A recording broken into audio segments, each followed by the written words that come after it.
Well. I am super fired up for today's new YouTube strategies. I'm going to be doing some Q&A, but I want to kick it off with what I believe to be the best and most effective YouTube strategy and really social media strategy for 2022. And it starts with the big idea of creating a piece of content that you can create once, but then use over and over again across social media platforms. And so, tip number one, and smash like if you're fired up to be here today, is I really believe that you should consider starting a video podcast. And so, what do I mean? I mean that you start a podcast that you could shoot. It doesn't have to be in person. The cool thing is that you could start a video podcast on Zoom, record interviews with somebody with Riverside or things like that to create content. You also don't have to have guests. In this episode, I had Pat Flynn as a guest, but you can do solo rounds. Our video podcast is co-hosted, hosted by Heather Torres, and a lot of times I'll do like a solo round and she's the host. But here's the big idea: is create a video podcast. That's not a new concept, but let me show you how powerful this can be. By the way, from starting a podcast, it's also not just the fact that you can publish the video content on YouTube, but don't underestimate audio. We're at 700,000 downloads across, Spotify, Apple, all those different platforms. So you sit down and you record video, but you're also recording audio. That's pretty powerful. You can grow on YouTube, but you can also spread it across Apple, Google, Spotify. But watch, now you have, let's say, one video podcast a week. What you can do is you could cut a clip out of that video podcast like this one. And this particular clip here is posted on uh, Instagram Reels. And notice like there was some embedded text at the bottom. It's kind of looks nice. Doesn't look great. It's really nothing fancy about this clip. It's me teaching from an iPad that you can see there, talking into the mic and delivering some content. And it's pretty basic. And it was just one moment of, again, a full-length video podcast. But here's the thing. This clip has 19,000 views. So you've got the video podcast uploaded to YouTube. You've got the audio files that are uploaded across platforms. And of course, those are getting traffic and views as well. But then you can take a clip from it and turn it into an Instagram reel. But then watch this. That same clip is posted over here on TikTok. 62,000 views. And this one's been shared 480 times. It's got 339 comments, 4,925 likes. Same clip posted over on TikTok, right? All from one video podcast. But then we can bring this full circle because you're like, Sean, I thought this was YouTube strategies for 2022. Hold your horses, friend. It is. We started on YouTube with a video podcast, and now we've come full circle back to YouTube with a YouTube short. Now, this particular YouTube short is actually somewhat underperforming in my analytics here, but I ain't mad about it. We still have 8 subscribers. We've made $2.32 in ad revenue. That's from desktop viewers because shorts don't really pay you unless they're viewed on a desktop. But notice this. Even though this particular video was published back in April 16th, about 14 days ago, it has 206 views in the last 2 days. But even in the last 60 minutes, this video has 6 views from the shorts feed. And this particular YouTube short is the same clip from Instagram Reels, from TikTok, from the video podcast itself. So the big idea today, when I think about 2022 YouTube strategies, is that you want to be working smarter and not harder. I mean, there's a lot of work you got to put in, but it's asking, how can I create one piece of content and maximize it in multiple ways? And when you add up all the views, the fact that this video continues to get views, by the way, see, it underperformed at first, but a lot of times the lifespan of a short won't be seen for 3, 4, 5 weeks. And sometimes they can blow up later. And so how hard was this to do? Not hard, right? Once you've done the heavy lifting of creating a good video podcast episode, I mean, that's its own challenge, but now you can cut clips out of this. And, by the way, this particular episode, I got a viral TikTok out of this thing. One of the stats I shared during this talk got like 770,000 views on TikTok. It's pretty crazy. And so, and you might say, well, I'm just starting. Well, first of all, TikTok's rewarding a lot of people who are just starting. But second of all, what if you just got 10% of those results? How much awareness for your business, for your brand, for growth? And when you create an asset like that, then you think about the power of posting it as a YouTube short, as a reel, as a TikTok. And just to show you, look at this clip. Again, this is about YouTube, but why not create smart strategic content on YouTube that you can distribute for reach across multiple platforms? Did you know Facebook has reels?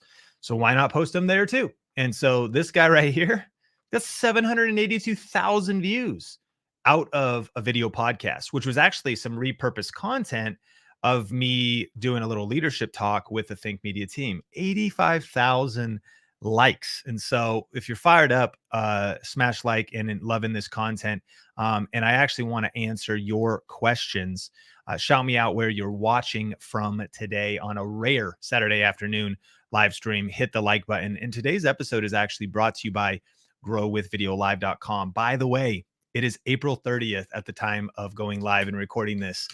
May 1st, tomorrow, the prices are going up on tickets. So if you haven't got your tickets yet for Grow with Video Live, what are you waiting for? It's going to be amazing. And with that, I'm going to get into your questions for this episode of the Grow with Video Live show.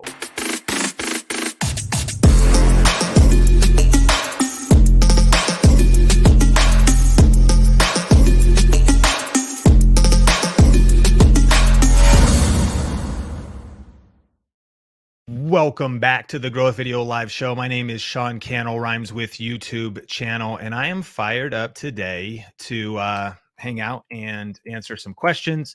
We got England in the house. We got NYC in the house. Creator people already planning on being at Grow with Video Live 2022. By the way, 23 days from the time of recording, we're going to be live in Las Vegas, virtual as well. Gary Vaynerchuk, Patrick Bet-David, Vanessa Lau, Shalene Johnson, Jasmine Starr, other people are going to be there, like Anthony O'Neill, like John Bevere, and people like Alex Hermosi and Layla Hermosi. growwithvideolive.com. Because you are a part of the Grow with Video Live show, you can get 5% off using the promo code on screen. If you have a question, post 5 question marks before and after your question so I can see it. I see West Virginia in the house, Kentucky in the house. God bless. Trey, thank you so much for being here. Hello, Chicolas. Good to see you. Welcome, welcome. We've got England in the house. We've got Palm Beach, Florida in the house. Caffeine and Consoles says, I love it, man. I saw your talk with Pat and applied the strats, and it worked.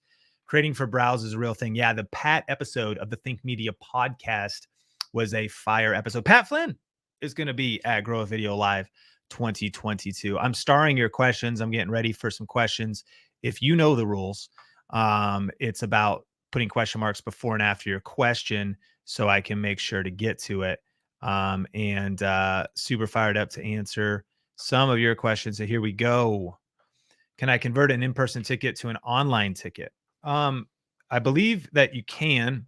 What you want to do, if you ever have any questions, just go to talkwiththink.com and let me put this up here. talkwiththink.com, and we could always help you out. I mean, we could talkwiththink.com. Yeah, that's the way to do it right there. Appreciate you, Caffeine and Consoles. You have a new name. You changed the name of your channel, which is cool.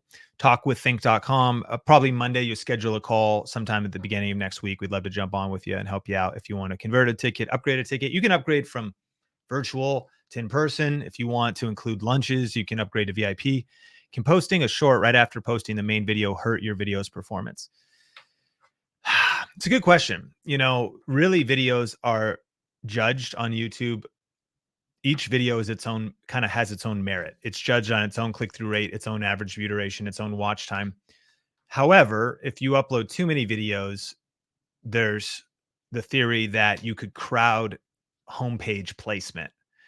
People who really study the YouTube algorithm, like my friend Matt Geelan, he said that if you were going to post he believes the ideal cadence for YouTube is 3 videos a week, if they can be quality, with 48 hours in between, so that you never have your videos compete with your other videos. Saying that, we post 7 videos a week on Think Media, 1 a day, 5 videos a week, and 5 normal videos and 2 shorts. We avoid doing 2 in the same day. So I wouldn't do it as a strategy. We have a new executive producer at Think Billy, and we were talking, and like, you got to know the rules, but you also got to know when to break them. And so like one day I wanted to do a live in the same day that we had an upload, and we also wanted to do a short. Like if you have like lots to upload, do it. But I wouldn't make it a practice of posting a short right after the main video. And when possible, try to spread the content out a little bit. Maybe upload in the morning, maybe one in the evening. I've been trying to make connections in the YouTube scene. I know you remember me on Twitter. What's the best way to do that? It's a good question. I got some great thoughts for you. Obviously, there's challenges like I'm starting a bunch of questions for y'all really quick so I can have them here saved. Events, Facebook groups, Twitter groups, Discords, and being memorable. I see also, like, this is a couple thoughts. Like, this is a logo. Like, I might recognize your name, but if possible, and I mean, I don't know if you're in gaming, it's what it looks like, having a profile pics and being recognizable. So step number 1, if you kind of want to make connections, be recognizable. So get a good headshot with good lighting and get some good eye contact. Like you'd actually walk up to somebody face to face at a cocktail party. Nice to meet you. I'm Sean Cannell. Make a meaningful connection, look them in the eye and connect with them. Now, I think there's a whole niche. Like if you have a picture as like your NFT, or a picture as a gamer icon, or a picture as your brand logo, that's fine. But faces are I think can be more memorable and potentially more meaningful. Then once you have that set up, you leaving meaningful comments, meaningful engagement on the people you want to connect with on Twitter, on Instagram, across the board, that matters. So digitally, that's what I would do. Like I would think about optimizing my social media profiles and then engaging in a meaningful way, not a salesy way, with the people that I want to connect with. It's smart to have what's called a Dream 50 list. And that's like, who are the 50 people you actually want to connect with? Put them all on a Google sheet, so you can store it on the cloud and periodically reconnect with them. And that's a powerful thing to do. But the best way I think to do it is to go to events. Like there's no doubt about it where my career is today.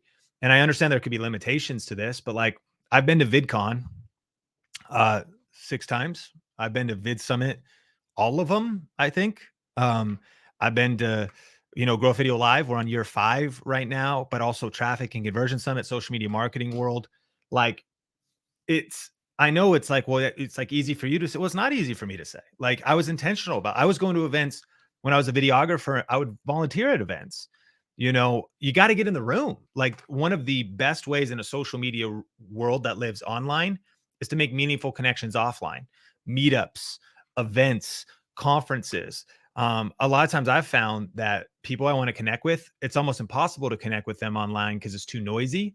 But as soon as I could be face to face with them, then all of a sudden there's a little bit of depth, context, and then our relationship online is extended. So those are a few tips. I hope that helps. Really appreciate the comment. And, speaking of which that's one of the big points of our event, Grow with Video Live, right? It's going to be a lot of powerful networking there. And, as a reminder, ticket prices go up tomorrow, May 1st. So if you still want to get early bird, I highly recommend grabbing tickets. If you didn't know, we're doing an event in 23 days in Las Vegas and online called Grow Video Live. Check out this video for details. This thing is your gateway to get out of the thing that you complain about. But people would rather complain about how it is than put in the work. We need to start understanding how big this opportunity is, because for everybody in this room, you will sit back in 20, 30 years and regret if you didn't execute in this era. It has never been a better time in the human race ever to actually just go all in on you. regardless of what you're trying to accomplish, you've got to tell the world about it. This is now the world. If you're not betting on this, you're finished.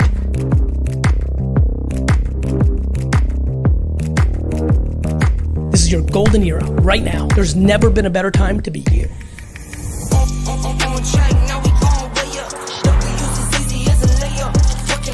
This is the greatest golden era of not only business, but life. I desperately want you to win, but this is on you.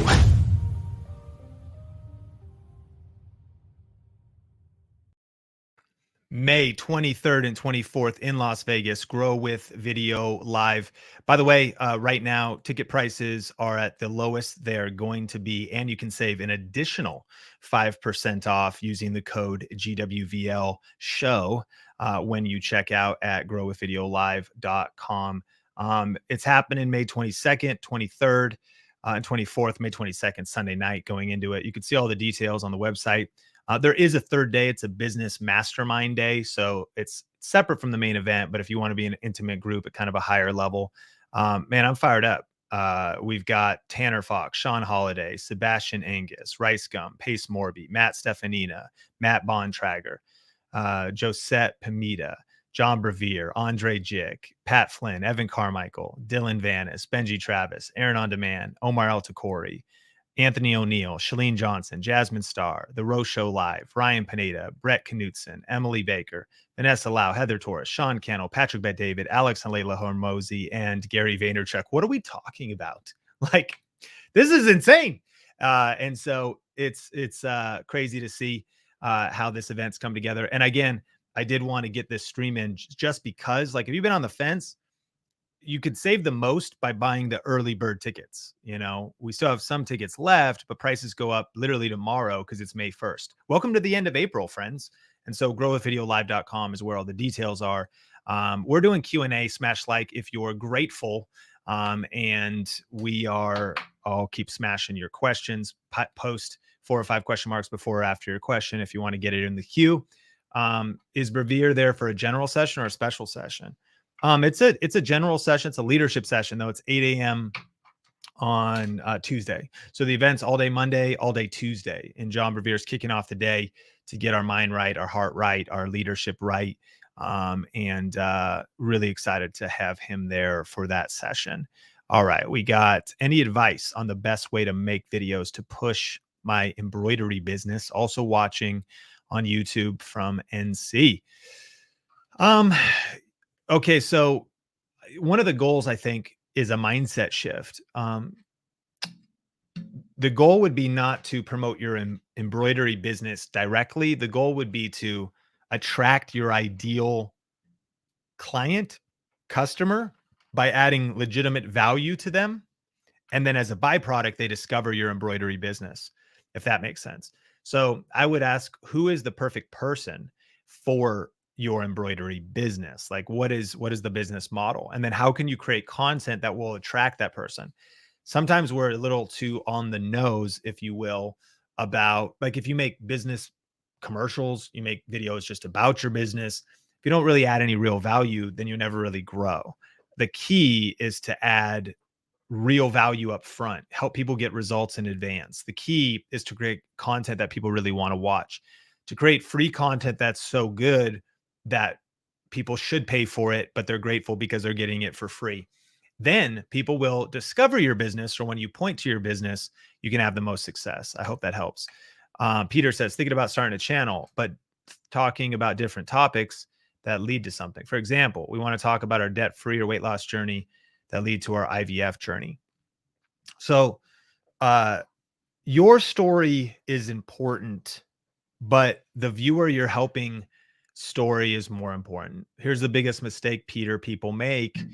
There's a really good book on this called StoryBrand by Donald Miller. The mistake that everybody watching this right now is making is you think you're the hero of the story. Now, you may not be in America, but it's a very American way of thinking. I am the center of the universe. The world orbits around me. No, it orbits around the sun. And what in StoryBrand, what Donald Miller helps us understand is that your viewer is Luke Skywalker and you are Yoda. You're old, you're wrinkly, you're short, and you're green. Okay. And so your goal is to help Luke destroy the Death Star. So this is a massive shift because a lot of time, especially influencers and YouTube, we think it's all about me. We think it's me tube. Me, me tube. It's my tube. Do you want to know about my story? Now listen, your story matters, man. And your story framed to add value to the viewer where they can place themselves in your story, that matters. But Peter, what I would suggest is that Luke Skywalker wants to either get out of debt, or he wants to lose weight, or he wants to get pregnant, you know? Right? And so your goal is to come alongside through telling your story. Now, is there exceptions to the rule, or is there vloggers who like help people lose weight, get out of debt, and get pregnant? Like, sure, but I think getting clear on your vision and who you help. See, when you really become obsessed with the person you're trying to help, when you become obsessed with the viewer and you make content to help them destroy the Death Star, man, everything changes. And so highly recommend that book if you haven't read it too, by the way. It's called Building a Story Brand. And that's kind of the big idea.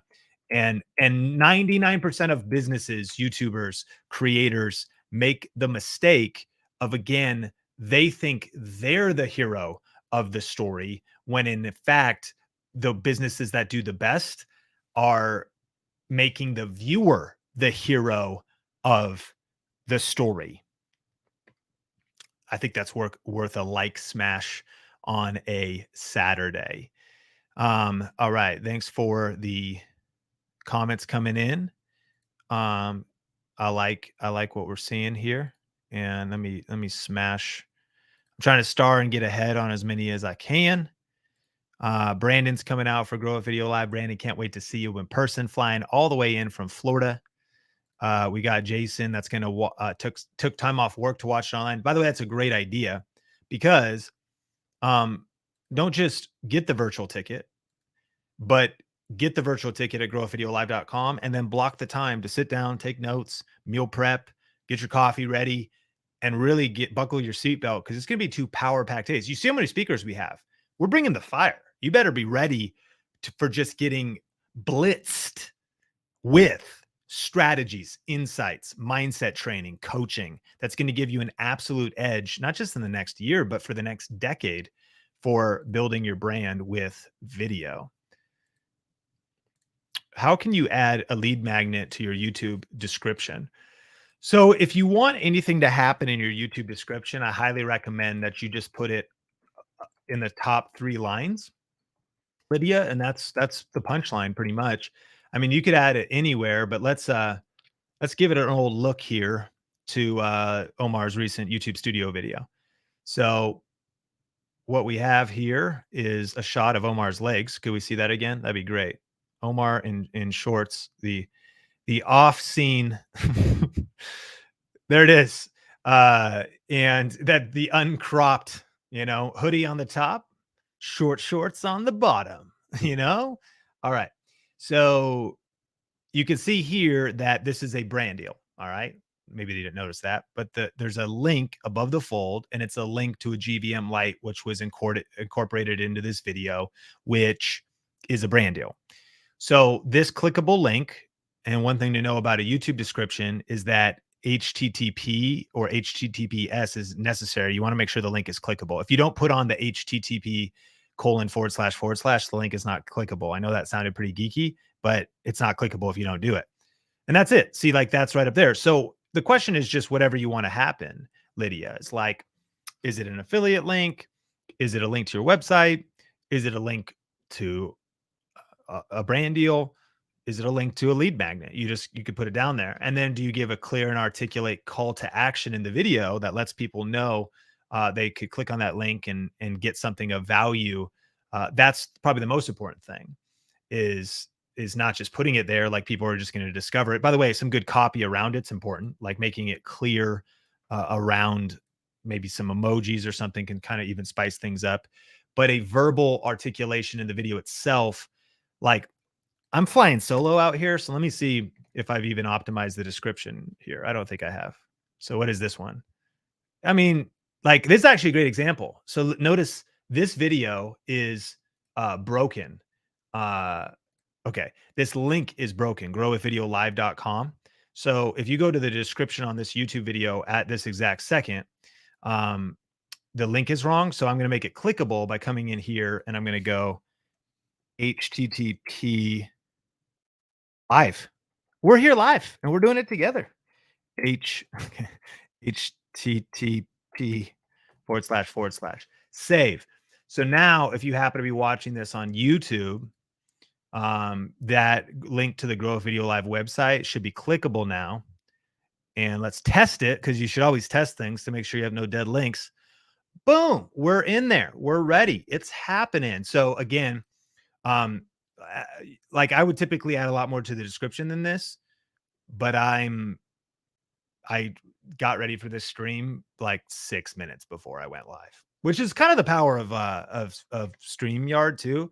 I made the thumbnail on Canva really fast. I mean, I picked out text from them that said level up. I was like, that kind of looks cool. And like threw a picture of one of their templates, named it, threw some text on there, clicked Facebook and YouTube, scheduled it for 10 minutes later. And here I am. And now we're together. So, and the one call to action, which is not a lead magnet in our case, in this case, it's Grow a Video Live. So it's like, you do want to do the same thing. What do you want people to do? Fill out a survey, buy your book, download a lead magnet or a freemium of some kind. Make sure that's easily clickable and findable. And that's it.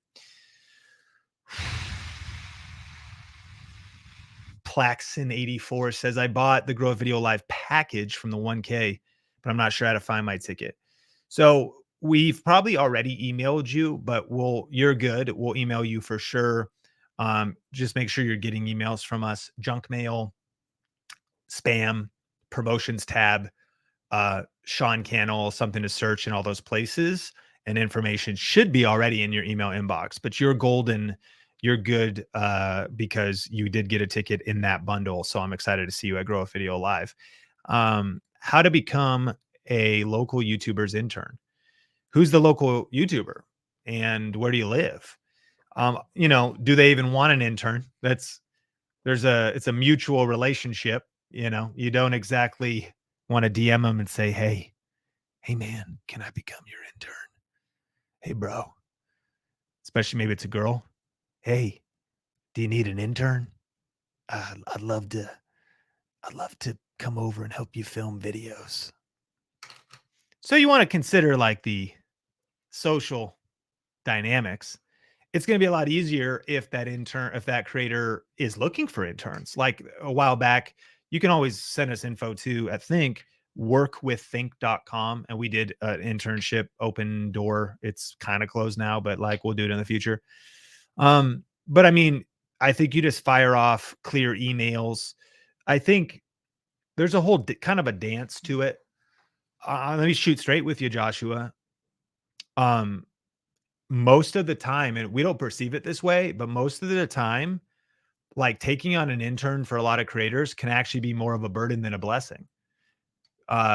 If you come in and you're like, hey, can I come like get access to everything you're doing, learn everything from you and have you like teach me a bunch of stuff and not necessarily help you go further faster. See, that's like, I think that's why a lot of creators hesitate from it. On the flip side, if you were to say, do this, if you were to say, take a YouTube creator's videos and download one of them, chop it up into a sick vertical video and be like, hey, here's a video I made for you. And let me know if you want to use it, go ahead. If you want to post it on your YouTube short, TikTok or whatever, and it's good, and then you just go, listen, I really appreciate what you're doing. And if you want more help, I'm not like looking for you to like start a school for me. I would love to just kind of add value to what you're doing. And maybe it could lead to something, maybe not, but let me know. So really think about how you can understand their perspective. They're busy. Their time is valuable. They don't want to do a lot of thinking or heavy lifting. And if you do that for them and you pitch the value of really what's in it for them, I think the assumption is like, I'm a gift to the world. I will, my presence will be a blessing. It's like, maybe, but a lot of times it could be honestly, there's logistics. Like if a creator doesn't have an internship program, like, they don't really know what they're going to do. So if you're literally like, I'll also just be on call. I know I don't really expect anything, but maybe every once in a while, I would love to come help or whatever. Um, those are some different thoughts. And your best case bet is actually finding someone, because when we do work with thick.com too, we have like a kind of an application process. So there's some clarity around it. You don't even have to be local for us. It's like, what do you want to do? Do you want to you could kind of be a part of some of our staff meetings? Do you bring some video editing to the table? Do you want to be an assistant of some kind? What is your skill set? We have you submit a video. So I would look for creators who are actually have like an open door to an internship. That's probably your best bet. I have a question. How often should you upload YouTube shorts? Doesn't matter, David. Whenever you want. How often should you upload videos? I just don't care anymore. Said with love and respect. I've been getting this question. Sean, should I upload one video a week or 2 videos a week? Yes, you should. Yeah, but should I upload a YouTube short? How many? All of them. Yeah, but like when? All the time. I mean, why haven't you? Why don't you post a YouTube short? Maybe you already have, David. Like, uh, it, I don't know. As many as you can. Are they good? Why not keep them coming?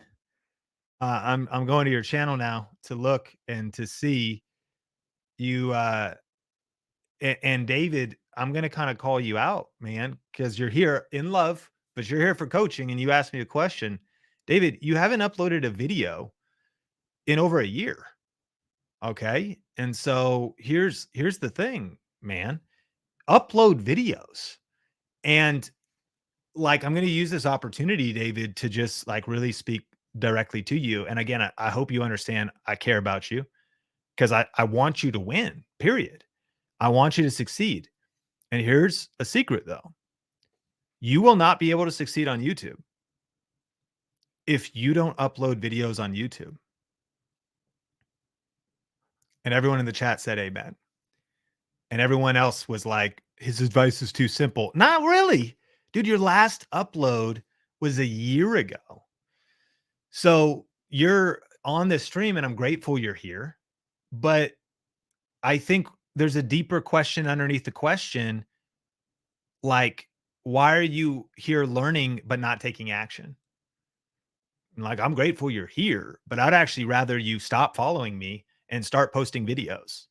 Like, I think strategy matters. We teach it all the time. Having a solid plan matters. Great. Having a content cadence. We are highly strategic about our cadence of when we upload and how often we should upload. But your question is, how often should you upload YouTube shorts? Yes, is the answer.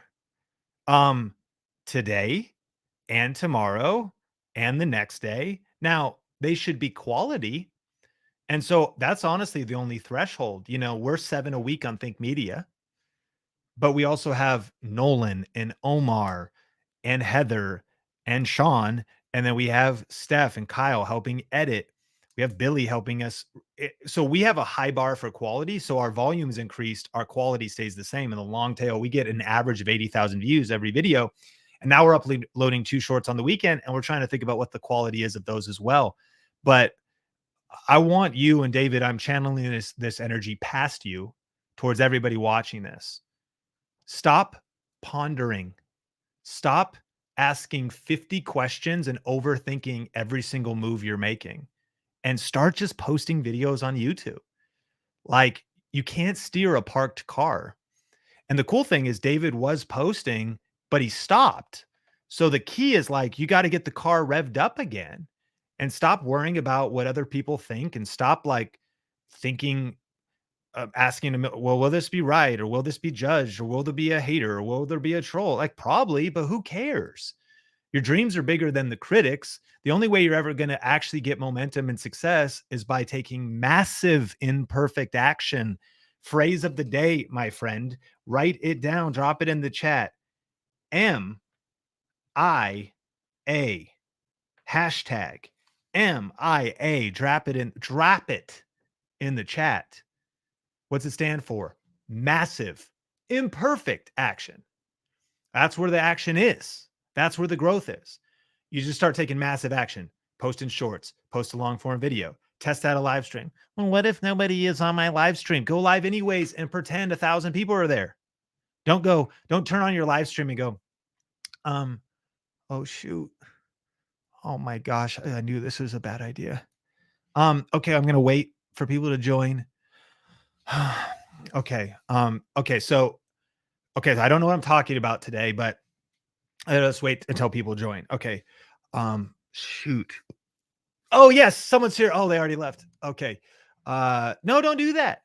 If 0 people are there, hit go live and say, what is up? Sean here. In this video, I want to talk about why advertising fails. Doing a book review. Do the book review, be brief, be bright, be fun, be done, turn it off, 7-minute live stream, end the recording. Doesn't matter if you messed up. Doesn't matter if you said 700 times. Just post the video. Stop worrying about how many viewers are there. Stop worrying about if people are going to judge your teeth, if people are going to be critical of the gray in your beard, because they will. But who cares? Because they're sitting there on the sidelines. Whether they're cheering or jeering, you got to shut out the noise and focus on posting content. Okay. And so massive imperfect action. So you're posting videos, you're posting shorts, you're posting lives, you're doing it. You might post 50 videos, 100 videos, 200 videos, and you're overthinking it. So they're not getting enough views. Who cares? You're practicing, you're leveling up, you're getting stronger. I don't go to the gym right now and go, oh, I don't look like Arnold Schwarzenegger yet. Well, obviously, because I haven't been doing the work. So if you haven't posted a video in a year, I know you haven't been doing the work. And listen, I want you to buy my book, or come to Grow a Video Live. But you know what I want more than that? I'd rather you do the work. I'd rather you not do any of those things and take the time to do the work. Okay. Let's hit that thumbs up button if you're feeling the energy on a Saturday afternoon. It's time to do the work. And with love and respect, David, I just want to say it's time for some massive imperfect action. How many shorts? Yes. Should you post a video? Absolutely. Should you get back in it? Absolutely. You're not getting any judgment from me. You're getting, hopefully, encouragement from me. I'm trying to add courage to you to just stop overthinking and start posting videos again. Common Sense Mamita says, where can I put my lead magnet into my YouTube description? Hey, just answer that. Top 3 lines of text would be the best. Check out the replay of this very video if you want some specific strategies on that. It was a good little session. And thanks so much for being here. My friends, today's episode of the Grow a Video Live show is brought to you, can you guess it? By Grow a Video Live. That's right. Because you are a viewer of the show, you could get an extra 5% off early bird pricing. As a reminder, ticket prices are going up in a short amount of time. Ticket prices go up May 1st, which is tomorrow, because the whole new month, we're in a 23-day countdown to the event. If you're on the fence, you got to come out. Here's some details about the event. Do you want to get in the room with experts like Gary Vaynerchuk, Patrick Bet-David, Vanessa Lau, Pat Flynn, Chalene Johnson, and more? And would you like to meet hundreds of other creative entrepreneurs just like you? Well, then do not miss the chance to get around creators and business influencers at Grow with Video Live 2022 conference. You can actually lock in your limited discounted tickets at growwithvideolive.com, or you can click the link in this post or in the description. Now, if you want to learn the best new strategies for getting views on YouTube and the most proven and profitable ways to grow online, then do not miss this life-changing event. You can join us in person in Las Vegas or virtually from around the world. Secure your ticket at growthvideolive.com and take the fast track to dominating the next decade, not just with YouTube, but with video. Go to growthvideolive.com or click the link in this post or in the description to secure your limited time discounted ticket. Can't even wait. Grow a Video Live 2022. It's a pretty historic event, and I'm not throwing that around lightly. I've never seen this lineup of speakers before. If you haven't heard about Alex Hormozi, my gosh, it's super cool that he agreed to come out. $100 Million Offers, great book. Sold 100,000 copies in 6 months with no promotion. Great book. Patrick Bet David, Valuetainment. Who are you most excited to see at Grow a Video Live? Tell me in the comments. If you got a question, post 5 question marks before and after your question, because I'm here for you on a Saturday afternoon. All right. If I was starting from scratch of YouTube on 2022, what would be your personal strategy? Would you do a brand as Think Media, or a logo, or brand as yourself as Sean Cannell with your face? Joshua, I do more self-awareness. I don't know, man. What do you want to do? It's maybe the big question. Joshua, I got 2 questions for you and everybody watching this. What do you want is question number 1. Seriously, friends, take a deep breath. Let's pause for a second. I really want to ask you, what do you want? Like, why do you want to be on YouTube? Like, why do you want to post content? Like, really get deep. Share with me if you can. Like, what do you want? Do you want to be famous? Do you want a gold play button? Right? Do you want your book? Do you want to write a book, but also use YouTube to market your book? What do you want? Like, is there a particular cause you care about? Or is there people you want to help? What do you want? And by the way, think really deeply about this question, because, I see, I want to feel good. Great. I want freedom. Great. Can we dig a little deeper? I mean, everybody wants to feel good. And what I mean by going deeper is I think when you say, man, I really I want money. Okay. Well, that money is the byproduct of adding value and helping someone. So maybe if you get a little bit deeper and you say, I want to create a YouTube channel that is the most valuable YouTube channel in this particular niche. Like, your answer to the question of what do you want? By the way, what do you want in terms of, do you want endless fame and money, but at the sacrifice of your family and peace of mind? Of course, nobody would say that that's what they want, but I mean it seriously, because have you really thought through what do you want? So we're answering the question is, if I was starting in 2022, I would focus first on getting crystal clear about the end goal.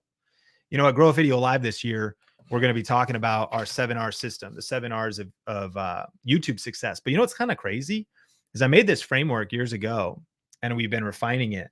But this is it's 7 R's that work for every social media platform. But here's the first one. The first one is reverse engineer. It means start with the end in mind. It means start with what you want to achieve, what you want to accomplish. So Joshua, it's a hard question to answer because I don't know what you want. Do you want to be on camera or not? Do you want to build a brand, or do you want to build a personal brand? Do you want to work 40 hours a week on your YouTube channel, 60 hours a week on your YouTube channel, or 20? Let's even just assume you could do it full time. What do you want changed in the world? Do you just want money at any cost? Because maybe you could just start an OnlyFans and start taking your clothes off. Right? If we literally were saying, I just want, I'll do whatever because I want, well, then most of us would say, I probably want to keep my clothes on. And most people watching are like, Sean, you should keep your clothes on. Fair enough. This is a big question. What do you want? How clear are you on your end goal? Or how clear are you on your 3-year goal? How clear are you on what it is you want? Because once you're clear, I want I want to make an impact. I do want to make a great living for my family, but I also want respect in the marketplace. Do you want to be respected by your peers?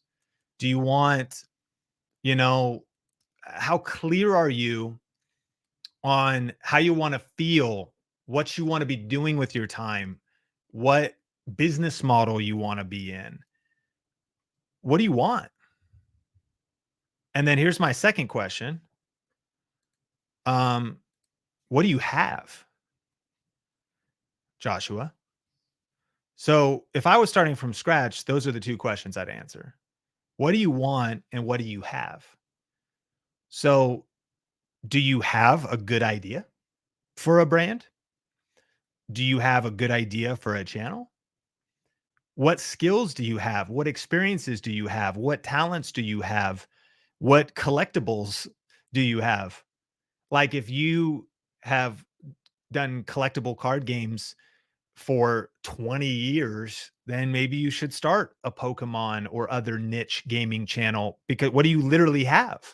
You're like physically, I have like this would be an amazing channel because I obsess over this. I study, CCGs all day long. I got a whole garage full of stuff. Like, what do you have? Like when I thought about, you know, originally, what do I want? I did want to provide for my family and I wanted to take care of my wife, especially after she almost died in 2009. And I wanted to be able to work from home because I didn't know what our future would be.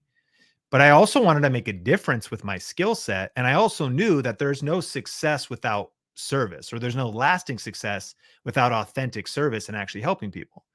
So then I said, well, what do I have? And I was like, well, I've been doing videos since 2003 when my youth pastor handed me a camera. What do I have? I took out a loan and I have a Canon 7D and a Tamron 17 to 50 lens that was a fixed 2.8 with the vibration control in it. What do I have? And so I started to shoot videos related to media. I had been doing social media for my local church since 2003, which sounds weird because, by the way, there wasn't even social media in 2003, but YouTube started in 2005. And so I posted a video, and even my first Think Media video was all about resources to help you go further faster in media, and I didn't know what I was doing.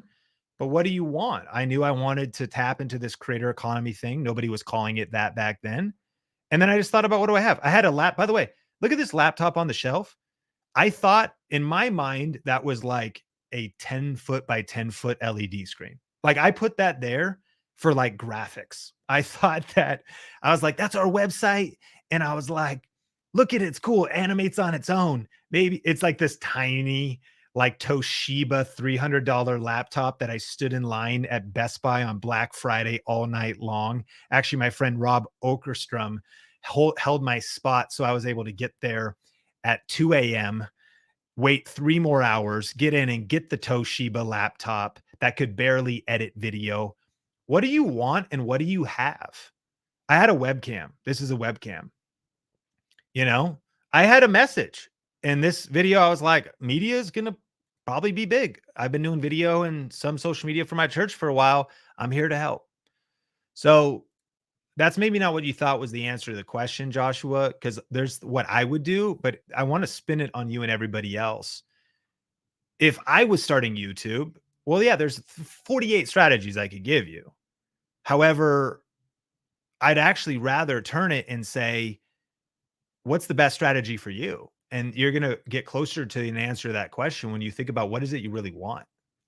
And then what do you have? Tools, skills, garage space, video podcast studio you could build, a friend's house who already has gear you can use. Like literally it's not about your resources, it's about your resourcefulness. And it's about looking and be like, all I got is 5 smooth stones. Well, that's enough to kill the giant. All I got is, I got nothing in my house except for these, a couple jars, couple vessels. Well, that's enough to get some oil so that you can cook some food. Like, what do you have? When you start seeing the possibilities with what's around you, I think your perfect YouTube channel is at the intersection of how you can serve the world the most and also self-awareness about what you really want and what you really have. All right, Peter, is it okay to talk about different topics that lead to something for specific? We want to talk about our debt-free journey. Yeah, you could try it. Absolutely. I mean, I talk about different topics that all lead to like YouTube secrets. So I could watch video editing, get the basic free version. It's the only version I have by me. You know, how do you edit video? By the way, I have a book. What camera should I buy? By the way, I have a book. And it's never this. I've never actually even said it that way. Like, in fact, you rarely even hear about the book in most videos, but nevertheless, this is an overt illustration. Like, how do you get views on YouTube? Here's a couple tips. By the way, I have a book. You know, how do you get subscribers on YouTube? Here's a couple tips. By the way, I have a book. You know, what's the best software for thumbnails? Here's a Canvas tutorial. By the way, I have a book. So you can have different topics that lead to something specific, Peter. Absolutely. I think getting kind of clear on your overall vision is definitely the goal, but it is possible to pull that off for sure. Good evening. Could YouTube Live be a way forward? Sure. I think you should do YouTube Live. I think that YouTube Live is powerful. I'm doing it right now. I think that YouTube Shorts are powerful. I think the YouTube Community tab is powerful. I think YouTube Stories are awesome. I think YouTube full-length videos are great. I think 3-minute YouTube videos are awesome.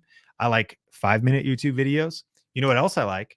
12-minute YouTube videos. If necessary, I like hour-long YouTube videos. I like it all. I think that I want to encourage you, try it. Don't think about it. Don't debate about it. Just do it. Do it a couple times. And then here's what I really like. I like testing and studying the results, because it's not just do everything and be like, oh, great. It's whether it's working or not, I'm going to keep doing it. It's no. The 6th R is review. You got to become a master at analytics. You got to become a master at making data-driven decisions. You got to become a master at doing the system, but then you got to become a master at then saying, okay, should I keep doing YouTube Lives? Should I keep doing YouTube Shorts? Don't ask me if you should, if you haven't done it 10 or 20 or 30 or 40 or 50 times, because we don't have the data to determine if you should keep doing it. That's why it's probably a good idea to stop overthinking and to start posting, because the only time you're going to really get some good data to review is after you've done it 10, 20, 30, 40, 50 times. And now you can make an accurate assessment of how effective the strategy has been. My friends, are you having fun today? Shout out if you're just joining. Where are you joining from? What are you sipping on today? I'm on my second cup of coffee.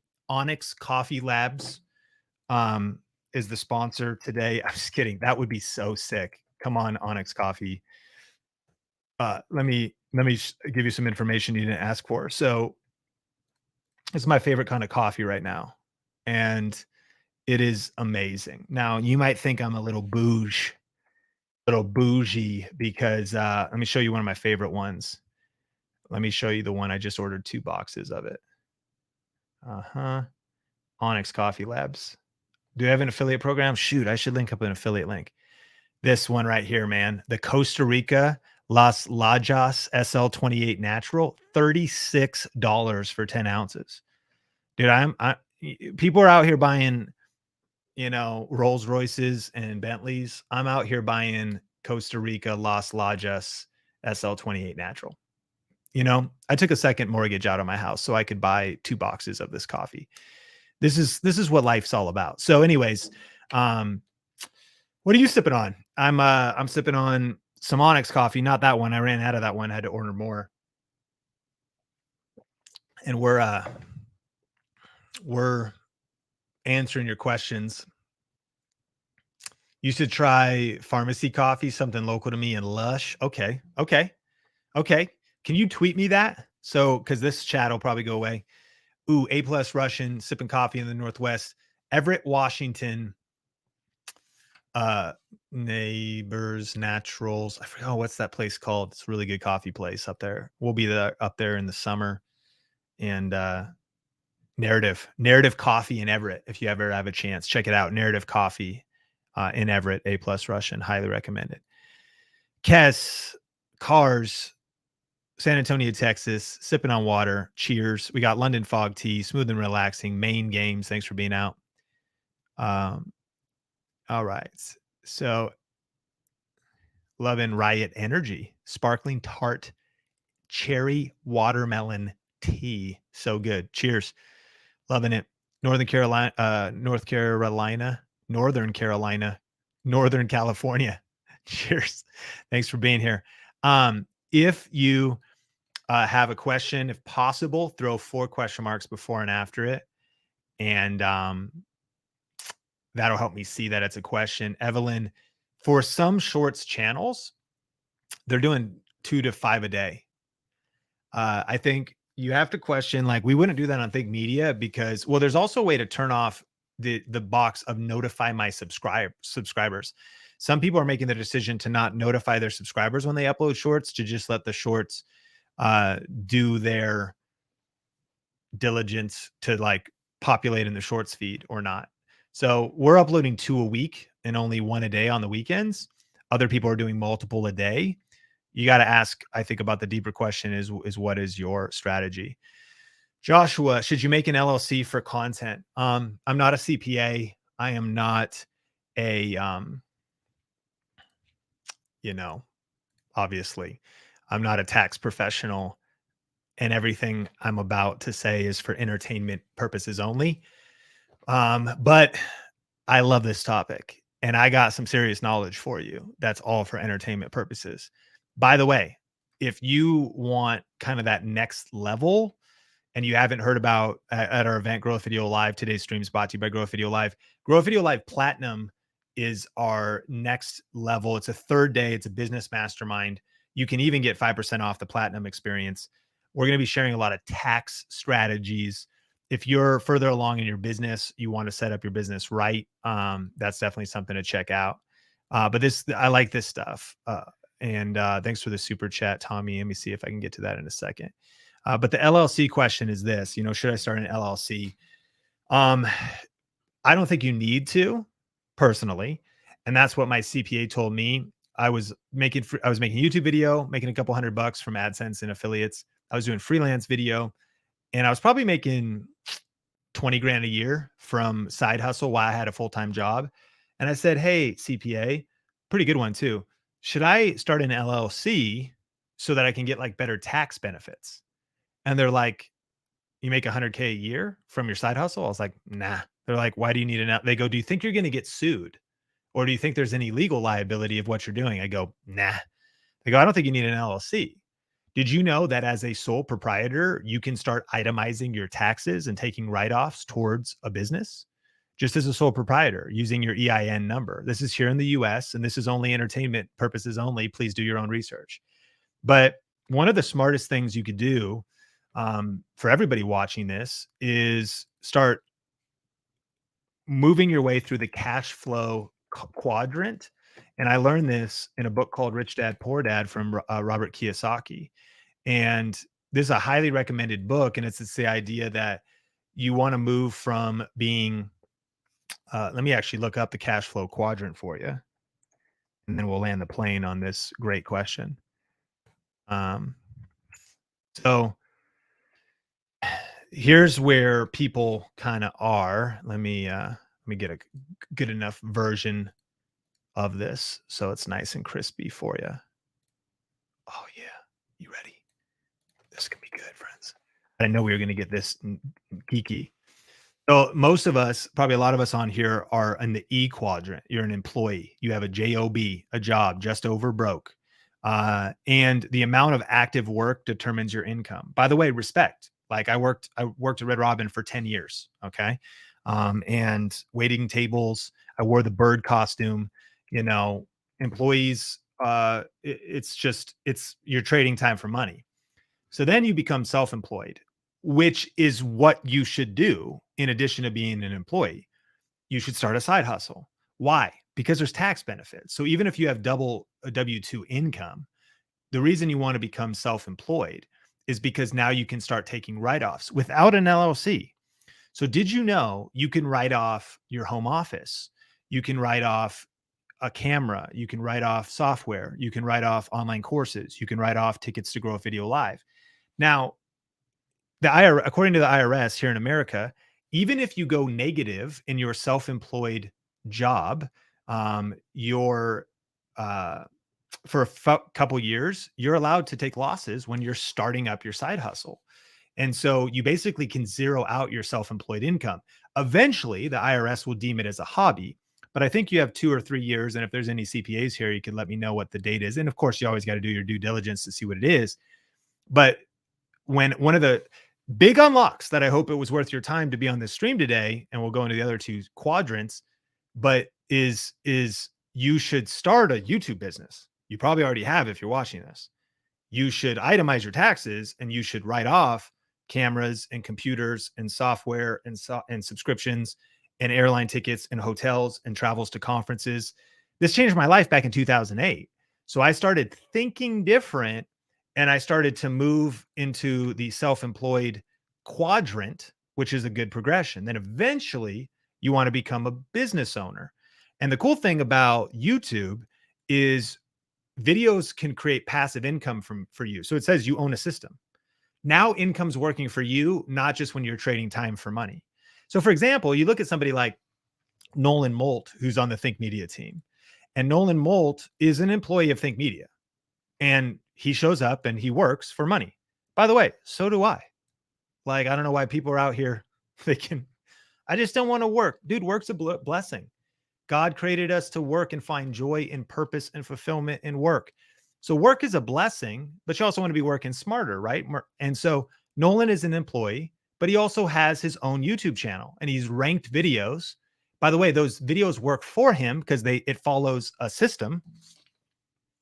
And he makes thousands of dollars in passive income, and his income does not depend on active work. So you could be a business owner, pay people that work for you, but you also, the power of YouTube is videos will work for you and bring you passive income. And then your ultimate goal is, as you generate and save money, you start investing money, and your money starts to work for you in real estate or in stocks or in mutual funds or in bonds or in crypto or in NFTs or whatever your investment profile is. Should you start an LLC? That was my answer. I don't think you need one. And then watch what I think unless you have legal liabilities and you want some protection. By the way, unless you have assets to even protect. But a bigger thought you should look into is starting an S Corp. And if you start an S Corp in the US and make as little as $40K a year, you can start saving as much as $5,000 in self-employment taxes from just starting an S Corp. And so if I know this got super geeky, but if you like this kind of stuff and,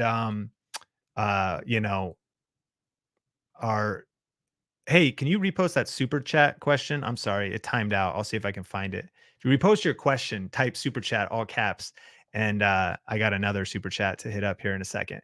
But yeah, if you like this kind of stuff, by the way, this is the power of getting around people who can level you up. You know what I mean? Who can change the way you think, who can potentially create an entirely different path. Like there's tons of ways to not just make more money, but to save money.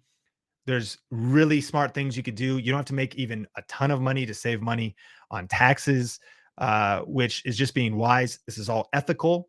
It's about just getting a financial education. It's about getting a business education. It's about getting a marketing education. And if that's the kind of thing you're into, I highly recommend coming to growvideolive.com, which is not just the thing I'm promoting today on this stream, but specifically because it's April 30th. Ticket prices go up on May 1st. So I do want you to get a ticket before prices go up. If you could redo the super chat one, did I miss the other one? Man, come on, man. I'm going to find them this way. Any idea of why the content of the channel, which I will name, will launch in 2020. It produces mainly skits and shorts, usually go viral. I aim to grow shorts, and I'm in VR, right? Well, okay. So if you're not going to name the channel, Gina, it's really just a matter of, you got to decide, are you going to be in entertainment or education? Skits are entertainment. Even if you learn something, they're entertainment. You know, some of my favorite people is Trey Kennedy. I love Trey Kennedy. He does skits. He's a comedian. I think it's knowing what you're doing. Like, who are you? What do you do? So the reason they go viral is probably because they're funny or they're entertaining. A lot of times education content doesn't go viral. However, it can be incredibly practical for making a living and things like that. A lot of the times education content doesn't go viral unless you do edutainment, entertaining education. A lot of science stuff could be made fun if business could be made interesting. So the variable, Gina, really actually becomes creativity and content creation. How skilled are you at making content entertaining, even if it is educational? That's what goes viral, what grabs people's attention, holds people's attention, and is shareable. Randy says, I thought until you make 30,000, you don't need an LLC. Again, it's a limited liability company. And so, you know, I'm not the expert here. I do know a lot, though. Ultimately, it's maybe just different write-offs, different thresholds. But you can take as much 1099 income as you want, Randy, as a sole proprietor. So people, you know, Amazon pays you as 1099. Like if you do affiliates, YouTube pays you as basically a contractor. Then the key is just to keep good records. So if I make $10,000 from Amazon this year in affiliate marketing and $20,000 from YouTube ad revenue this year, and I have no entity, so I make 30 grand. But while I'm working my other job, W-2 income, I decide to buy, you know, I upgrade I spend $10,000 on gear, lenses, mics, lights, desk. Like I just, you know, exhibit, pimp my ride. I just pimp my studio. You know what I mean? Like the thing is just decked out. Then I spend, you know, 5 grand traveling, hotels, tickets, going to a conference. Then I spend 5 grand on software, vidIQ, Adobe. You probably don't even need that much, but just for like rough numbers, you know, books and maybe some courses or something. And then I spend, I write off my rent or my mortgage for, I don't think you can write off your mortgage. You just have to look at what home office deductions are. But like I use my loft to film. I use this home office to film. We use this bathroom upstairs just for business because we have other bathrooms.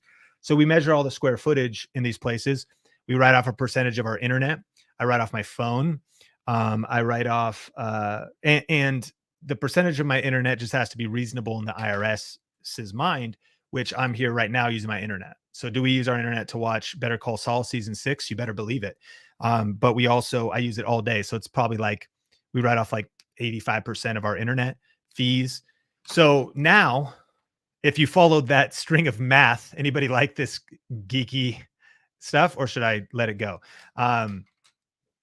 Now the 30K I made from 1099 income, which people usually hate because it's taxed hardcore and they're surprised by it because the IRS wants their money.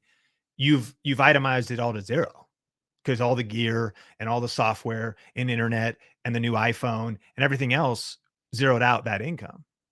So you also, you know, it's pretty cool if you are like me and like you love, you know, cameras and, you know, bought this Canon R6, you know, grabbed this mic that we covered with tape. This is a Sennheiser MKE 400. You know, bought that fixed f2, you know, R lens, and I love to take, you know, photos of with the family. I use all the photos for marketing. This is some next level business thinking, y'all. I use them for ads and all kinds of stuff. So we write off trips because we're creating content on the trips. We're creating marketing content. There's a verifiable, you know, history of what we're using it, how we're doing it for. We're tracking our time. Taxes, my friends. Business structure, my friends. Have we gone too deep? Here we go. Tommy, hit the like button. How do you overcome seasonal content like snowboarding? How do you rank videos in the Southern Hemisphere when it's winter and the summer? That's a great question. If you can batch produce content, you know, like I follow a lot of snowboard accounts on Instagram, and I pretty much get hit up year round because once they know I love it, and a lot of that is just, you know, people hitting rails, doing little park sessions. And that's just kind of the stuff I like to watch throughout my day. Like it's going to get a like from me. So I think you could, like, for example, imagine this, Tommy. If you only wanted to upload weekly videos, you only need to do 52 videos. If you focus the entire season on making videos, you could theoretically make 52 videos just during the snowboard season and then schedule upload them throughout the rest of the year. You also could create other content like how to set up your bindings and like stuff from, your your shop, like your little, assuming you have like a little setup in your garage, you could have, how to tune your board, how to wax your board, whatever, you know what I mean? So you could do that kind of stuff, repurpose content. And then you could go endless summer and you could fly around the world as well, which might be the dream too. And I'm joking because you're probably not at that level, but why not dream big and think, okay, and then that's all a write off because if you have a snowboard channel, Tommy, I don't know, we're going to go so heavy in taxes. This is just entertainment. Check with your CPA. But dude, everything you do is a write off, and snowboarding is expensive. The mileage to the mountain, the board, the bindings, the lift tickets, the season pass, the meal is a work meal the day you're filming. If you're up there with GoPro filming stuff, and then the trip to Japan to film more snowboard content. How we thinking out here? Y'all getting value out of this? Have you heard any of that kind of stuff before? What do you think about snowboarding equipment reviews? That's a good one. Claire, I appreciate you. I wonder what the taxes are like in Australia. I mean, I know Canada is similar to ours in terms of some of the opportunities. And so, Jessica, appreciate that you're getting value. There's a lot you can write off in the UK. That's good to know. Gaming mom and friends. By the way, man, you have a gaming channel. So eventually you have to be profitable or else the IRS will call it a hobby here in the US, meaning you actually show profit and are taxed on the profit eventually. But even the first couple years, you can take a loss. And like, if you have a gaming channel and it's a business, this is why you got to think like a business owner, like like Jay-Z said, I'm not a businessman. I am a business man, right? I'm a business. So things I'm doing, me creating content, me being places, it could be a write-off. You have a gaming channel, which I don't. So me writing off a PlayStation 5, I don't think that's legitimate. I mean, my CPA, but if you have a gaming channel, your Xbox monthly membership, your PlayStation monthly membership, your games, your controls, your gaming chair, your LED lighting, anything for your studio, anything for your passion. That's why it's amazing that we're living really in the passion economy, because you could build a business around your passion, but really as you get more financial education, you can scale things up and make money, save money, and for real. And so apparently taxes are rude in Australia. This is a good one. Jessica says, again, I'm ready to travel. And like, just to let you inside of my world, I flew into California. Like, I purchased all the stuff myself, bought my ticket because I was going though to an event with a business colleague. So I wrote off the plane ticket. I wrote off the hotel. I wrote off everything that I purchased in that trip. And I went to a business meeting with, Pedro Adeo. And it was a party. But while I was there, I met with Keith Ferrazzi. We talked for about an hour, took notes on my phone. And so the Ubers, like lifestyle, flew to California, had a great Saturday. My family was out of town. Went over to Clever Summit, meals for work trips, which I'm working all the time. You take it. By the way, meals are 100% write off right now since the pandemic. If you're doing business meals, they upped it from 50% because they wanted to, it's a stimulus for restaurants. And so anyways, can't wait to be the business. I want to encourage you, Spanish Blueprints. You already are. And what I mean is I started thinking this way before I was even really living this. Like, you got to know and start learning this stuff even years ahead of becoming it. You know what I mean? And so I want to encourage you, you already are.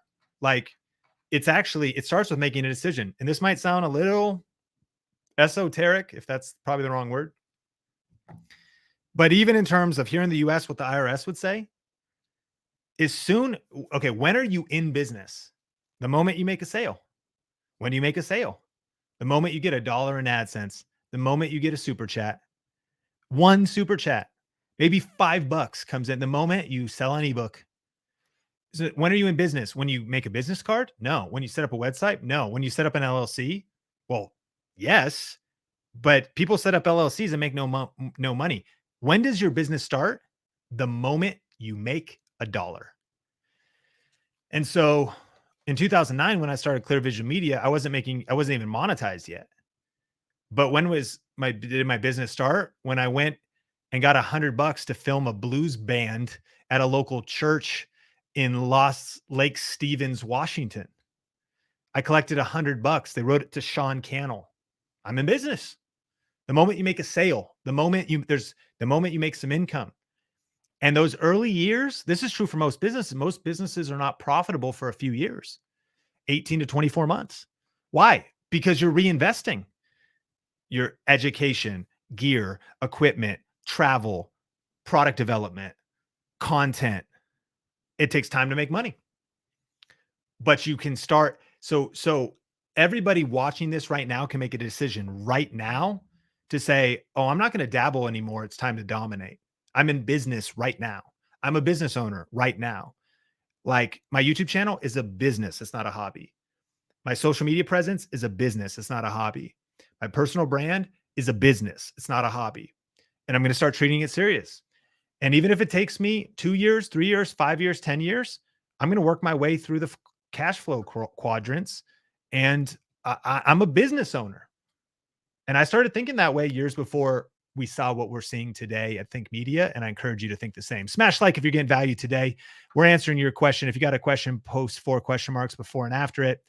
And today's episode is brought to you by Grow with Video Live. I'm going to take a sip of water and I'll be right back in 1 second. This thing is your gateway to get out of the thing that you complain about. But people would rather complain about how it is than put in the work. We need to start understanding how big this opportunity is, because for everybody in this room, you will sit back in 20, 30 years and regret if you didn't execute in this era. It has never been a better time in the human race ever to actually just go all in on you.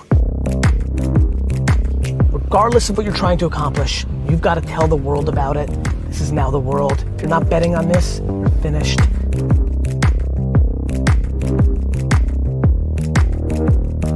This is your golden era right now. There's never been a better time to be you.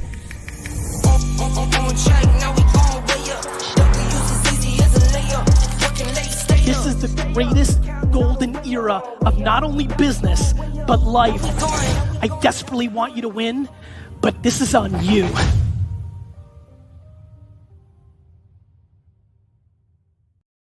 Warning, early bird pricing is ending at midnight tonight. So to get 5% off the already discounted tickets at growwithvideolive.com, use the promo code GWVL show as you purchase your ticket. There's a couple different levels. You can join us virtually. You can join us virtually with the all access pass, which gives you access to the 3rd day, which is a mastermind environment, much smaller environment online. Think Media team in Zoom rooms with you, doing workshops, getting clarity together on that 3rd day. That's the all access level. Or you can come in person to Las Vegas at either a general admission, VIP, or platinum level. 3 levels, all the same event with just different features. And you can see all the details at growwithvideolive.com. I do want to make sure, if you're like, I'd really want to come, but I'm going to wait a week to get my ticket. Don't, because prices go up literally at midnight. Tomorrow is May 1st. Can you believe it? It's April 30th right now. And so I highly recommend go to growwithvideolive.com. Use the promo code GWVL show to get 5% off, just because you're here on the Grow with Video Live show. If you haven't pressed the like button, what are you thinking? Yeah, I agree. Grow with Video Live is going to be insane, and can't wait for it. Here we go. Lightning round. How do you get through creative block? I've just taken a month off. Number 1, if you need a rest, tired eyes rarely see a bright future. Sometimes the best thing to do with creative block is take a nap. But here's some of the other things I like to do. Take a walk, get the blood flowing, get some oxygen going. One of the reasons I like running is because running, they call it the runner's high. I get some of my best thinking, my best ideas sitting here at this desk does not help come up with great ideas because the blood is not flowing, the oxygen is not happening. So get outside, get into nature to get out of creative block. Read a book, for real. Read a physical book. Get in a vibe. Get some tea. Get some coffee. Get some essential oils going in a humidifier. Light a candle. Clean up your workspace. Pull out a book. Pull out a journal and just read. You know, the truth is, you should, in my opinion, create more than you consume. Because you're a content creator. So you got to be creating. But don't underestimate the consume part. You are what you eat. So eat good content. Read some good books. They don't even have to be directly related to what you do, but I get ideas when I read books. I get ideas when I read the Bible. I get inspired when I study other materials, when I watch YouTube videos intentionally. You know, step outside of your niche a little bit, watch some content on YouTube, consume content strategically in order to fill your creative tank, and then remix what you've been consuming into your own stuff. Attend events. I get inspired, and they don't have to just be like directly related to your niche events. Just go places, go, you know, head into the city, walk through someplace cool, go to an art exhibit, get into some different environments, and that'll help stimulate your creativity. And then make sure that you have, you know, a notepad, a physical little book, because I've learned that creativity can sometimes be hard to turn on in the moment. What you want to do is 24/7, get ready to capture the ideas in the shower. As you get out of the shower, if you're in bed, I sometimes do this and I think about something and I go, I'm so tired. I don't want to write it down. I won't remember it tomorrow. Open up my phone. I write it down in my notes app. Like capture the ideas 24/7. So when you sit down and you need to be creative, you can just open up your notes and there's all your ideas. So I'll write down YouTube ideas throughout the day and the week, even though I might not have another shoot for 10 days. Those are some tips to get out of creative block. Chess Vibes. I'm a one-man show, but ready to hire an editor. Can you share tips of when you first hired an additional person? There's different ways you could go about it. VidChops or like Video Husky, places like that. There's for some of those resources, I recommend checking out Think Media Tools. We actually use VidChops. If you look at some of the Think Media videos, they are edited by VidChops. That's not right. That's not right. Okay, look on screen now. And thinkmediatools.com. That's some of the tools we use. So to save money, to make things simple, something like VidChops is great. And there's a lot of the different tools we use at thinkmediatools.com. You can see that URL on screen.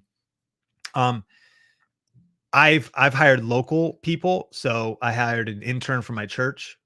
Ron, like we had a relationship. He wanted to learn and I paid him in an Amazon gift card for $100, but he was pumped. Like that was the agreement.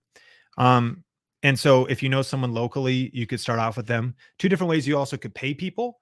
You could pay people per hour, but I would prefer to just pay them per project, because the nice thing about that is you can just say, listen, you know, I want to pay you $100 a video, and find somebody who could do that. Or I want to pay you $50 a video. Then you just know that 4 videos are going to cost you $200. That's one a week. It's $200 a month. And if you start getting some AdSense going, so yeah, you could work locally, you know, Craigslist, Indeed, ZipRecruiter, like depending on what level you want to be at. But I recommend probably something like VidChops, honestly, to start. And what's nice about that is you could shoot your content and then just Dropbox it, and like 24 hours turnaround, your video is ready to upload, and you get it at an editor dedicated to you. So eventually they'll get your flow, and you could really get into a flow where you like just Dropbox your footage, have the editor turn it around. You're good to go. All right. Love that hat. You're my ideal client if I make you some Think Media gear. Yeah, I mean, that'd be dope. Reach out. Okay, let's see. We got, how do you add the hashtags below the video title? So all you have to do to add hashtags is post them in the description and anywhere, and they'll show up to 3. And whatever the first 3 in the description are, even though they're way at the bottom here, they'll pop up above. So Think Media, Nolan Molt. What else could we do on here? Edit video. So let's add, okay, that's not good. But yeah, all you got to do is add hashtags, hashtag, whatever they are, put them in your description, and the first 3, up to 3, will show up inside above your title. Check out our video about hashtags. Search Think Media hashtag for strategy on how to use hashtags, because they can kind of backfire. Like, you want to click on your hashtags. We have 2 videos on them. So here's the videos I highly recommend. This is probably the one. My gosh, Nolan, what are you doing with 324,000 views? What a legend. Okay. Will this post everywhere? I dropped it right here from StreamYard inside of my area over on Facebook on my fan page, and in the chat on Think Media Podcast channel. There is the link to that video from Nolan. Very good video about how you should strategically be actually using hashtags. Can I get a ticket for day 2 only as I arrive from the UK from too late for day 1? There's not much we could do. Tickets are much more affordable right now than they will be. General admission by the day of the event, it's 50% off right now. But you can always reach out to us at talkwiththink.com. And so I don't think there's anything we can do, but we'll see what the team says. So go ahead and talk with us at talkwiththink.com. Appreciate the question, Rachel. How do you balance not giving too much away for free? A person who makes quick cookbooks, can you give all the recipes away? How would you be consistent and give value? I think people overthink this. Like, the world's just so busy. People aren't watching all your stuff. They're not paying as much attention as you think. So give away great free content,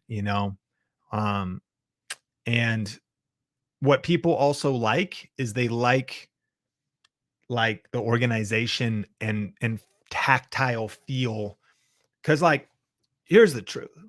If you go to Video Influencer specifically, that the channel I did with Benji, and you watch every single interview and every single video in the entire history. Now, mind you, we filtered out some of the stuff that wasn't great. It's not like every interview was great.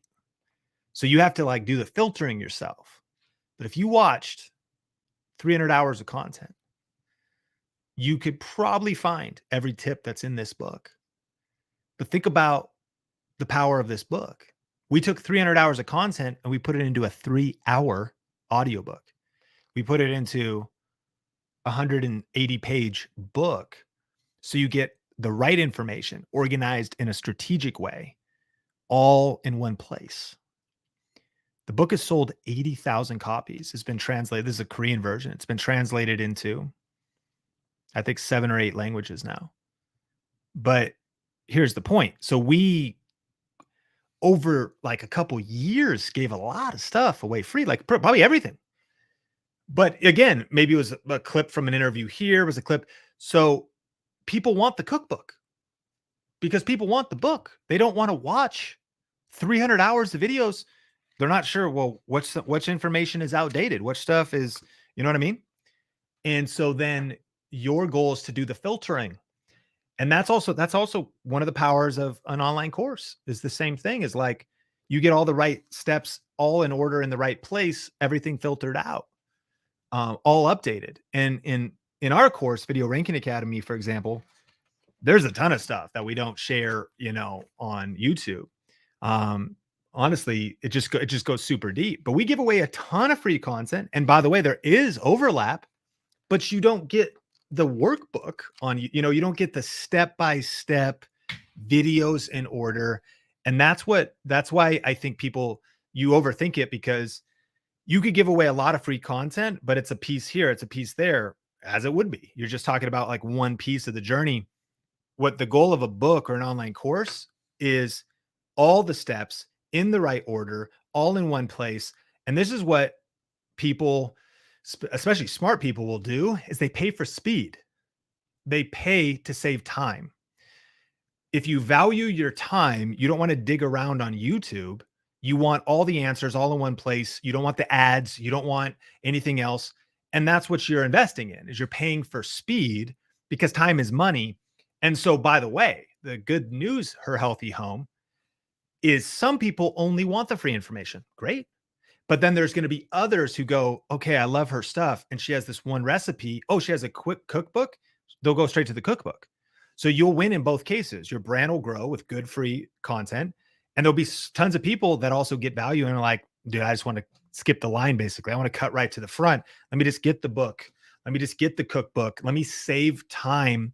I want to know just how that creator has distilled down all the different lives they're doing and videos they're doing and podcasts they're doing and all. I mean, because it's a lot of stuff.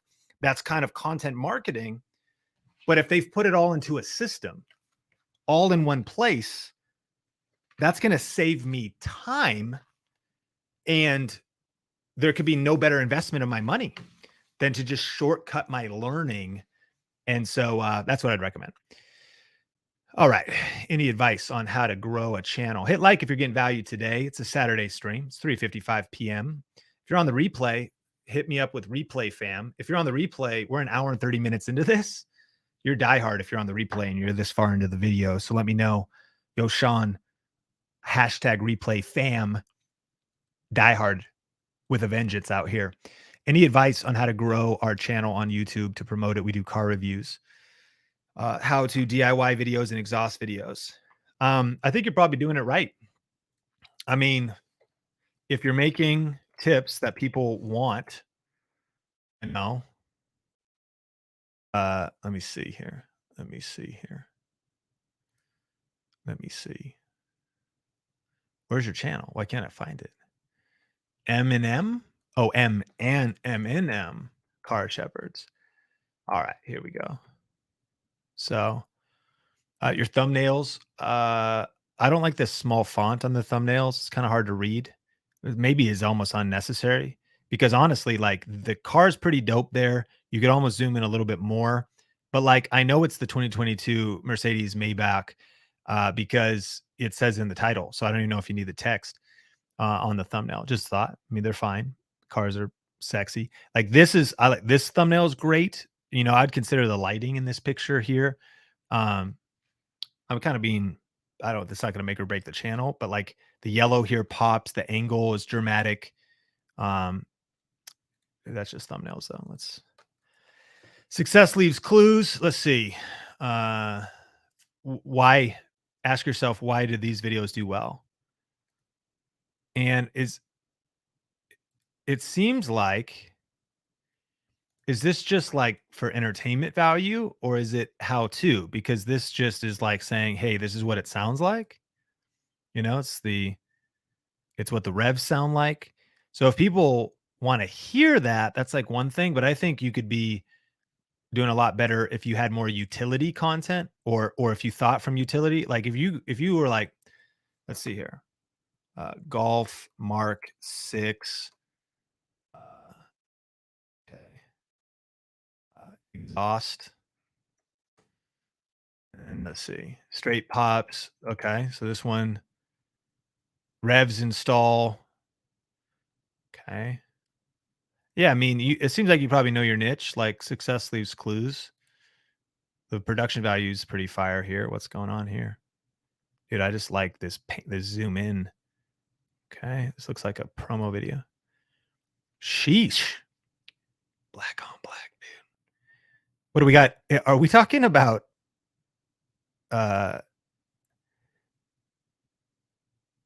wow. Okay, this is in your channel. That's pretty fire. That's I mean, 1.1 million views. That's some production value is interesting there.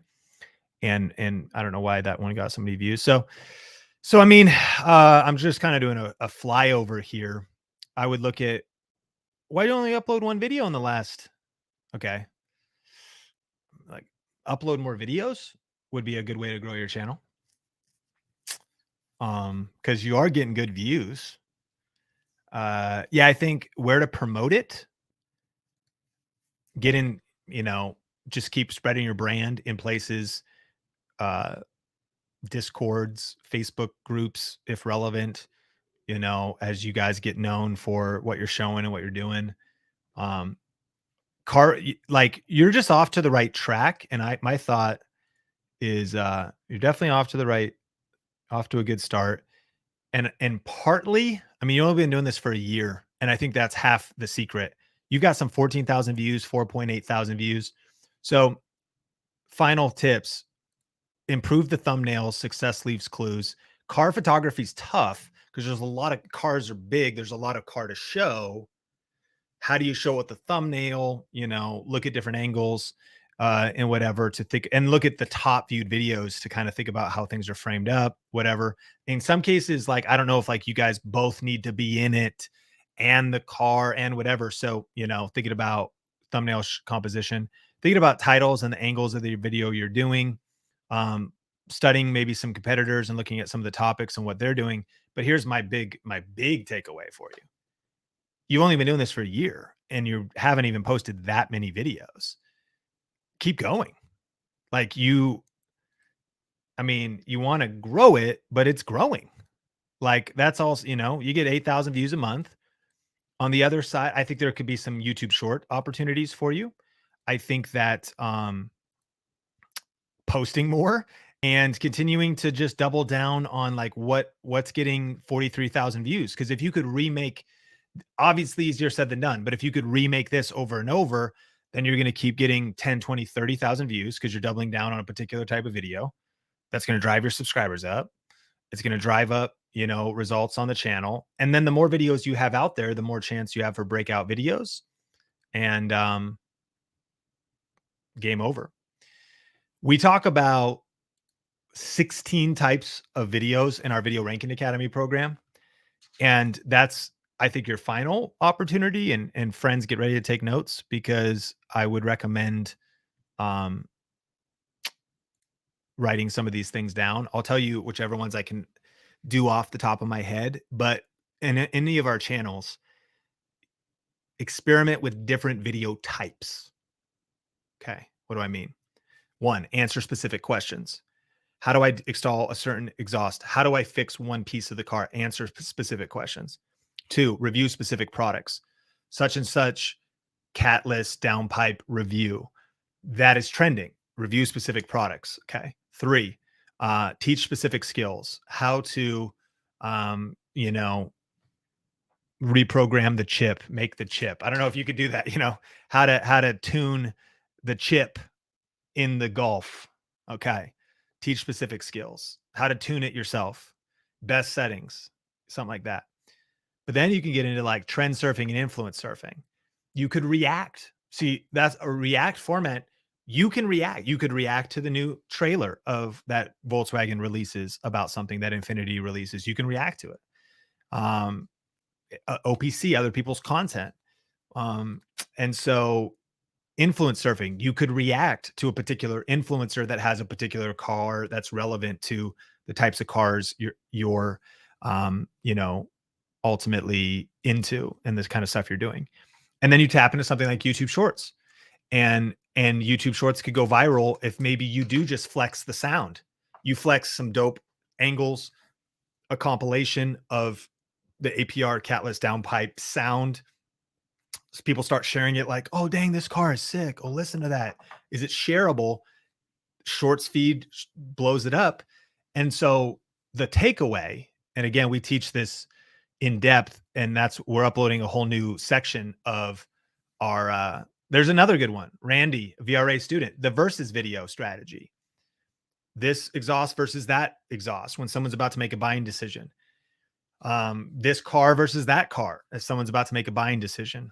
And people specifically at that moment are down to like 2 different choices, and they end up picking one.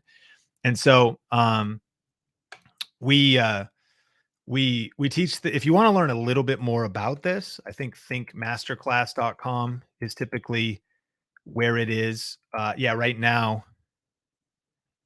When is this happening? Hey, we got a class coming up.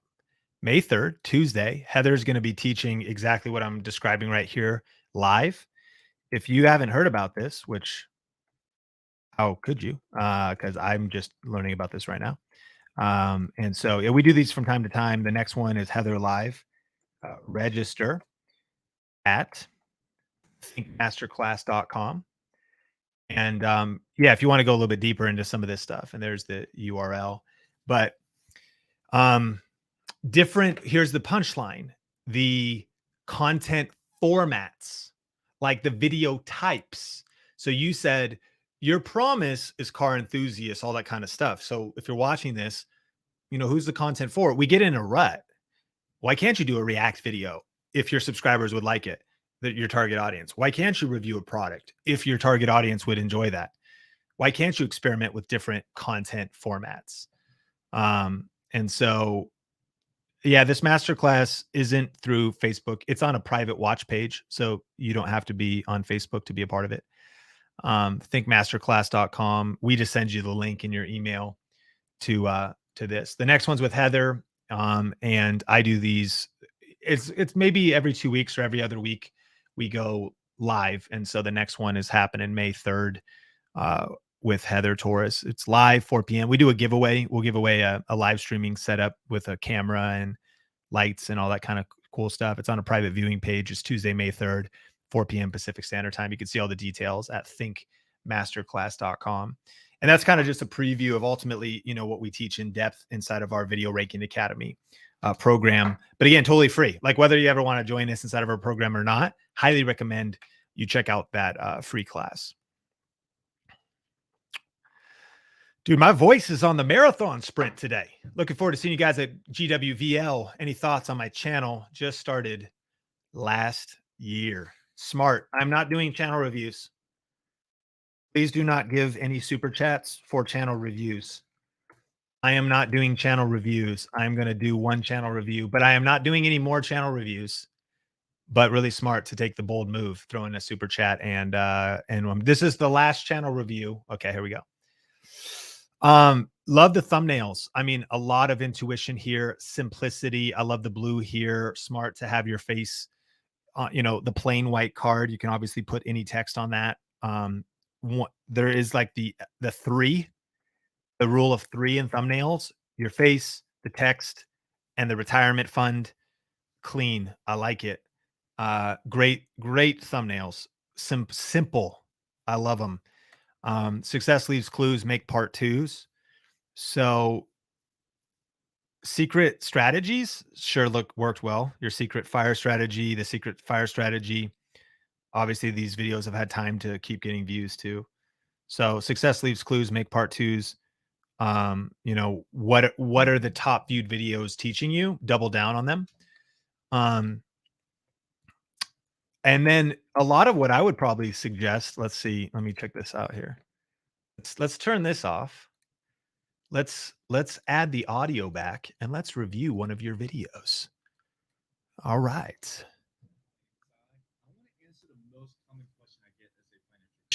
Is 1 million. Welcome to Fireside Chat. My name is Sai. I want to answer the most common question I get as a financial coach. Is $1 million enough to retire early? The short answer is yes. The long answer is it depends.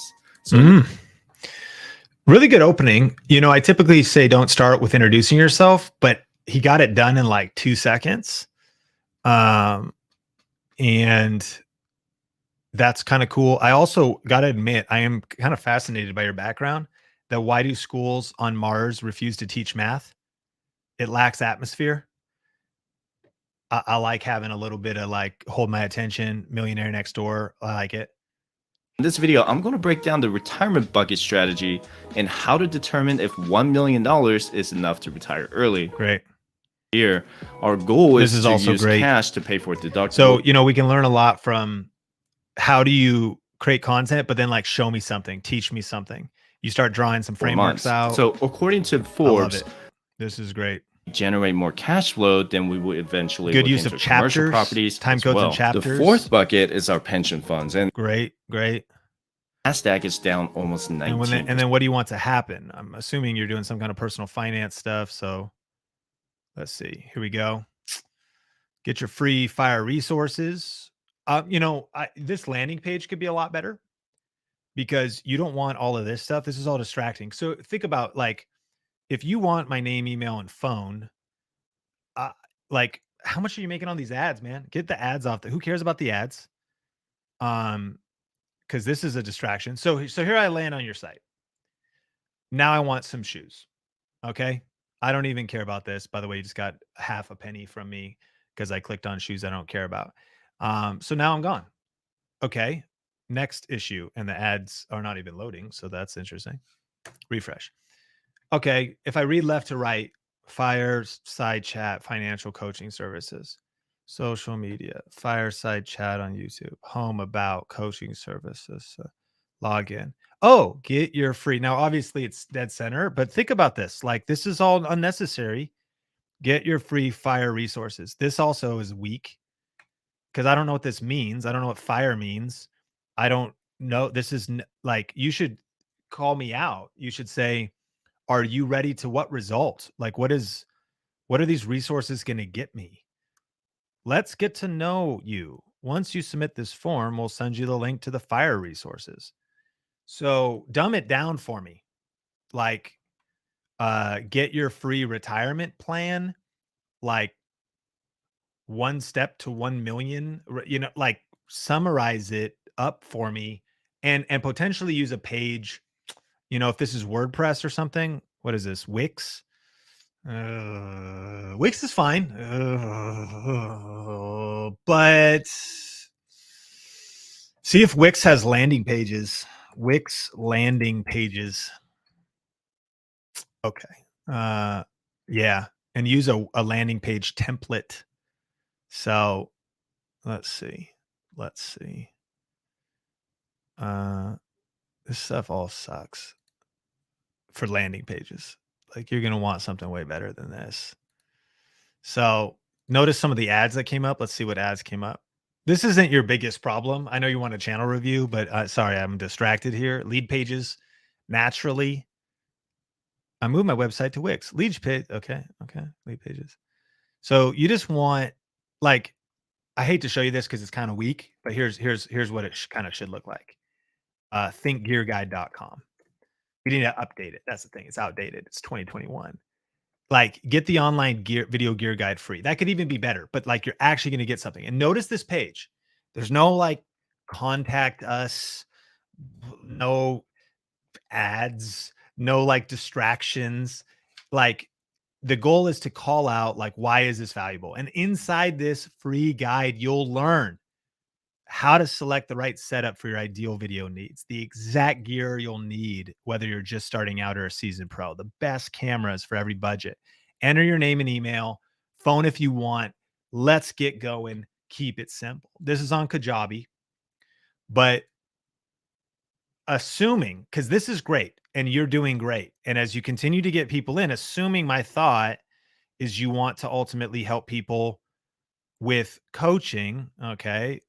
Financial, this is clearer, but even still, all of this stuff's up here.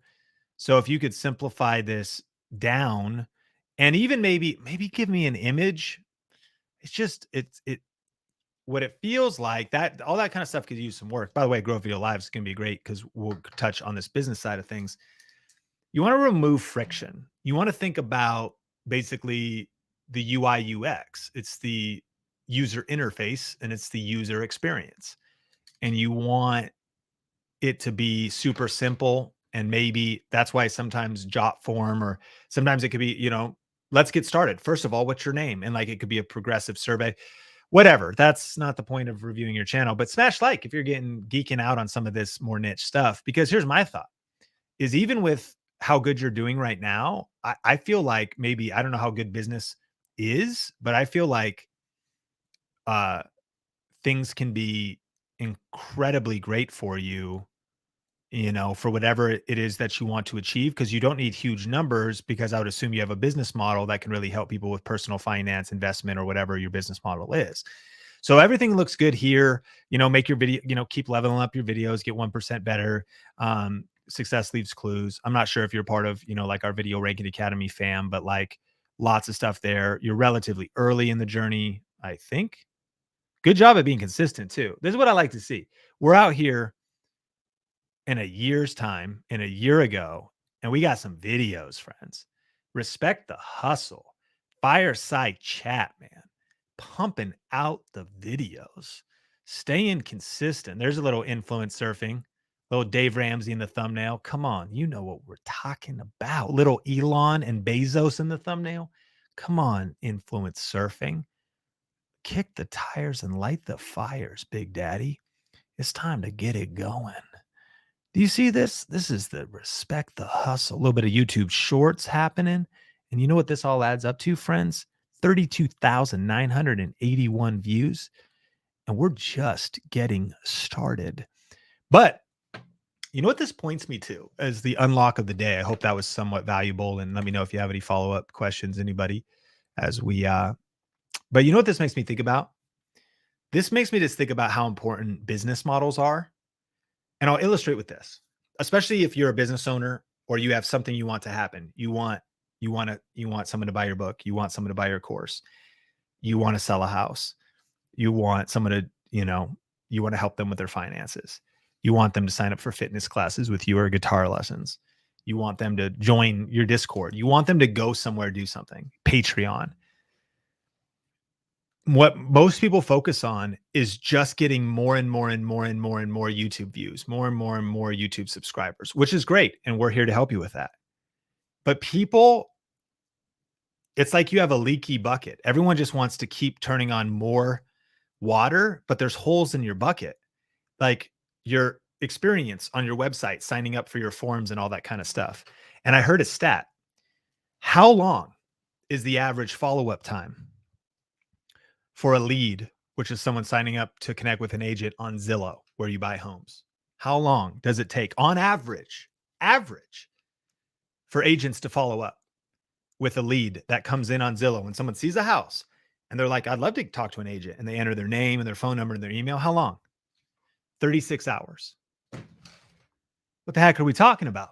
It takes over a day for someone to follow up in a lead. And Zillow is sending them leads. Okay. Watch this though.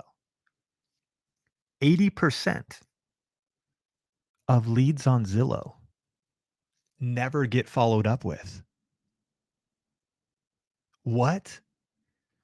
You know that agents pay upwards of $125 to $225 for every single lead that they get on Zillow, and they don't even follow up. So you have this opportunity on your YouTube channel. Friend, it's already huge. 59 people just watched your newest video. 141 people watched your video 8 days ago. I'm speaking to you as a business owner, as an entrepreneur. Let's growth hack your channel, but let's also make sure that you got your back end right. The fortune's in the follow-up. Fix your leaky bucket. And man, I can't even imagine if I'm a real estate agent, I'm like hemorrhaging cash. Like Zillow's fine. They're like collecting the money to send you the leads. They're 80% of agents. That's a true stat. 80% of leads on Zillow never get followed up with. Maybe you've done it before. I've like wanted to like get some info on a property. You like fill out the information. Not only that, I actually hope to hear from somebody in the next 30 minutes to 60 minutes. If I'm about to buy a house, you know what I mean? I want to sell my house. And so fix the leaky bucket. Justin Brown, my man. What is it? Sunday in Australia? We're out here. Primal Video. Good to see you. And let's see here. Will skipping long form content and uploading one short a day instead, whose content will represent my niche, eventually get me into browse and suggested. Gina, both and. I think that I think it's going to be hard to build deep relationships with shorts. I hope it depends on your model. It depends on what you want to do, but I think the bigger question if shorts is what you can start with, then start them. I wouldn't say it's either or. I mean, uploading one short, I wouldn't. Instead is the word I don't like. Not instead. I would like you to do both. I think there's different content that serves different purposes. Longer form content. This is longer form. This is an hour and 53 minutes. Are we getting to know each other? But we do shorts too. So we get into browse with 3-minute videos, shorts. with 30-minute videos. I get into browse with 45-minute live stream replays. This probably won't get into browse, or maybe it will. But it's not instead, Gina. It's both and. Should I do lives or shorts or long form YouTube videos? Yes. Well, should I do YouTube videos, or should I also, if I create vertical videos, should I post them on Instagram and TikTok too? Because I have the content. Yes. Should I post a video today or not?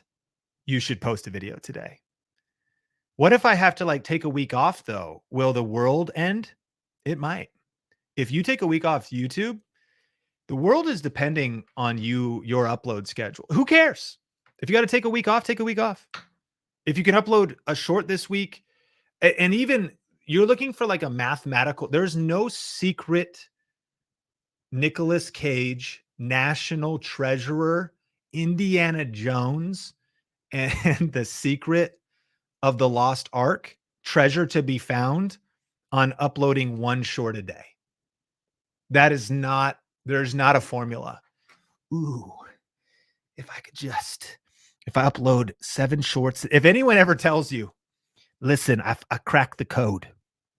If you upload 21 shorts in 21 days at 2:21 in the afternoon that are 21 seconds each, it'll break the YouTube algorithm.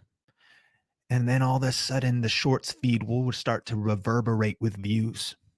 It doesn't matter what the content is. All of a sudden your videos will start to rise. I call it my 21-21-21-21 strategy. It doesn't matter. Uploading a short a day gives you more chances for one of those to blow up, but there's no like secret upload a short a day 7 days a week and that, you know. And so it's both and, it's not either or. But I agree, Claire. The 21 seconds. I uploaded 21 shorts in 21 days and they were 21 seconds each. Then all of a sudden I got 22 checks in the mail and each one was for $21. I said, this was weird. So I looked at my phone and it was 2:21 in the afternoon. It's 4:21. Oh my gosh. There's something to this. Literally. Claire, we just cracked the code on the internet. Oh, it's 4:22. Shoot. The 21-21-21 strategy, Matthew. We hit it. I cannot believe. Oh, just ridiculous. I'm trying to be Nick Nimmin out here. I'm at 1 hour and 57 minutes on the afternoon. James, hey, you know what? I'm going to answer this question in a second. I needed some water. Hey, we have an event coming up, by the way. If you haven't heard about it, watch this video. Have you heard the most recent YouTube statistics? Right now, being a content creator is the fastest growing small business. YouTube paid creators over $14 billion in the last year from AdSense alone. Wow. YouTube generated more revenue than Netflix in 2020, and Forbes said that by year end, the creator economy is going to experience 5x growth in the next 12 months. So how can you take advantage of this opportunity to start making money with your YouTube channel and even going full-time working from home? We'll show you how at Grow with Video Live 2022 conference. Just go to growwithvideolive.com or click the link in this post or in the description to secure your limited time discounted ticket. If you want to learn the best new strategies for getting views on YouTube, making money online, and crushing it on social media, then don't miss this life-changing event. During this 2-day event, you'll learn exactly how to grow and monetize an online business using video. You're going to learn directly from proven industry experts like Gary Vaynerchuk, Patrick Bet-David, Vanessa Lau, Pat Flynn, Chalene Johnson, and more. You'll meet hundreds of other creative entrepreneurs just like you and connect with leading brands in our industry. Join us in person in Las Vegas or virtually from anywhere in the world. Secure your ticket at growwithvideolive.com growwithvideolive.com and take the fast track to dominating the next decade with YouTube and social media marketing. Go to growwithvideolive.com or click the link in this post or in the description to secure your limited time discounted ticket right now. Yes, Grow with Video Live is 23 days away. However, early bird pricing is ending at midnight tonight. If you're with me live here, friends, it is 4:24 p.m. in the afternoon on the last day of April 2020. Tomorrow is May 1st. Can you believe how fast this year is going? I have a baby due on September 3rd. My wife will actually be giving birth, not me, and we are excited. That has nothing to do with the fact that if you want to get the best price on your ticket for Grow with Video Live, you can join us virtually or in person in Las Vegas, and you could get an additional 5% off just because you're a part of the Grow with Video Live show, which is the show you're watching right now on either Facebook or YouTube. Use the code GWVL show when you're checking out at growwithvideolive.com. There's multiple different ticket levels, but seriously, if you're on the fence, don't wait, because you can save big and join all kinds of awesome creators and entrepreneurs like Gary Vaynerchuk, Alex and Layla Hermosi, Patrick Bet-David, Ryan Pineda, Brett Knudsen, Vanessa Lau, Emily Baker, Heather Torres, The Rose Show Live, Jasmine Starr, Shalene Johnson, Anthony O'Neill, Omar El Takori, Aaron On Demand, John Brevier, Andrew Jick, Pat Flynn, Evan Carmichael, Dylan Vegas, Benji Travis, Matt Bontrager, Matt Stefanita, Pace Morby, Rice Gum, Sebastian Angus, Sean Holiday, Tanner Fox, Josette Pamita. Man, we out here. growwithvideolive.com. Save big. And right now, again, by the time we get to the actual event, tickets are 50% off. Like general admission right now, it's $497. But that is an investment in your business, in your future, and it's a write-off as an educational event for your business. But tickets at the door for general admission, which will be sold out. We're about 60% full right now, but they're $997. And fair enough. This is a high level business video marketing, social video event where you're going to be learning the latest strategies from, frankly, the greatest speaker lineup in kind of the YouTubepreneur world, the entrepreneur business world, teaching video that I've ever seen.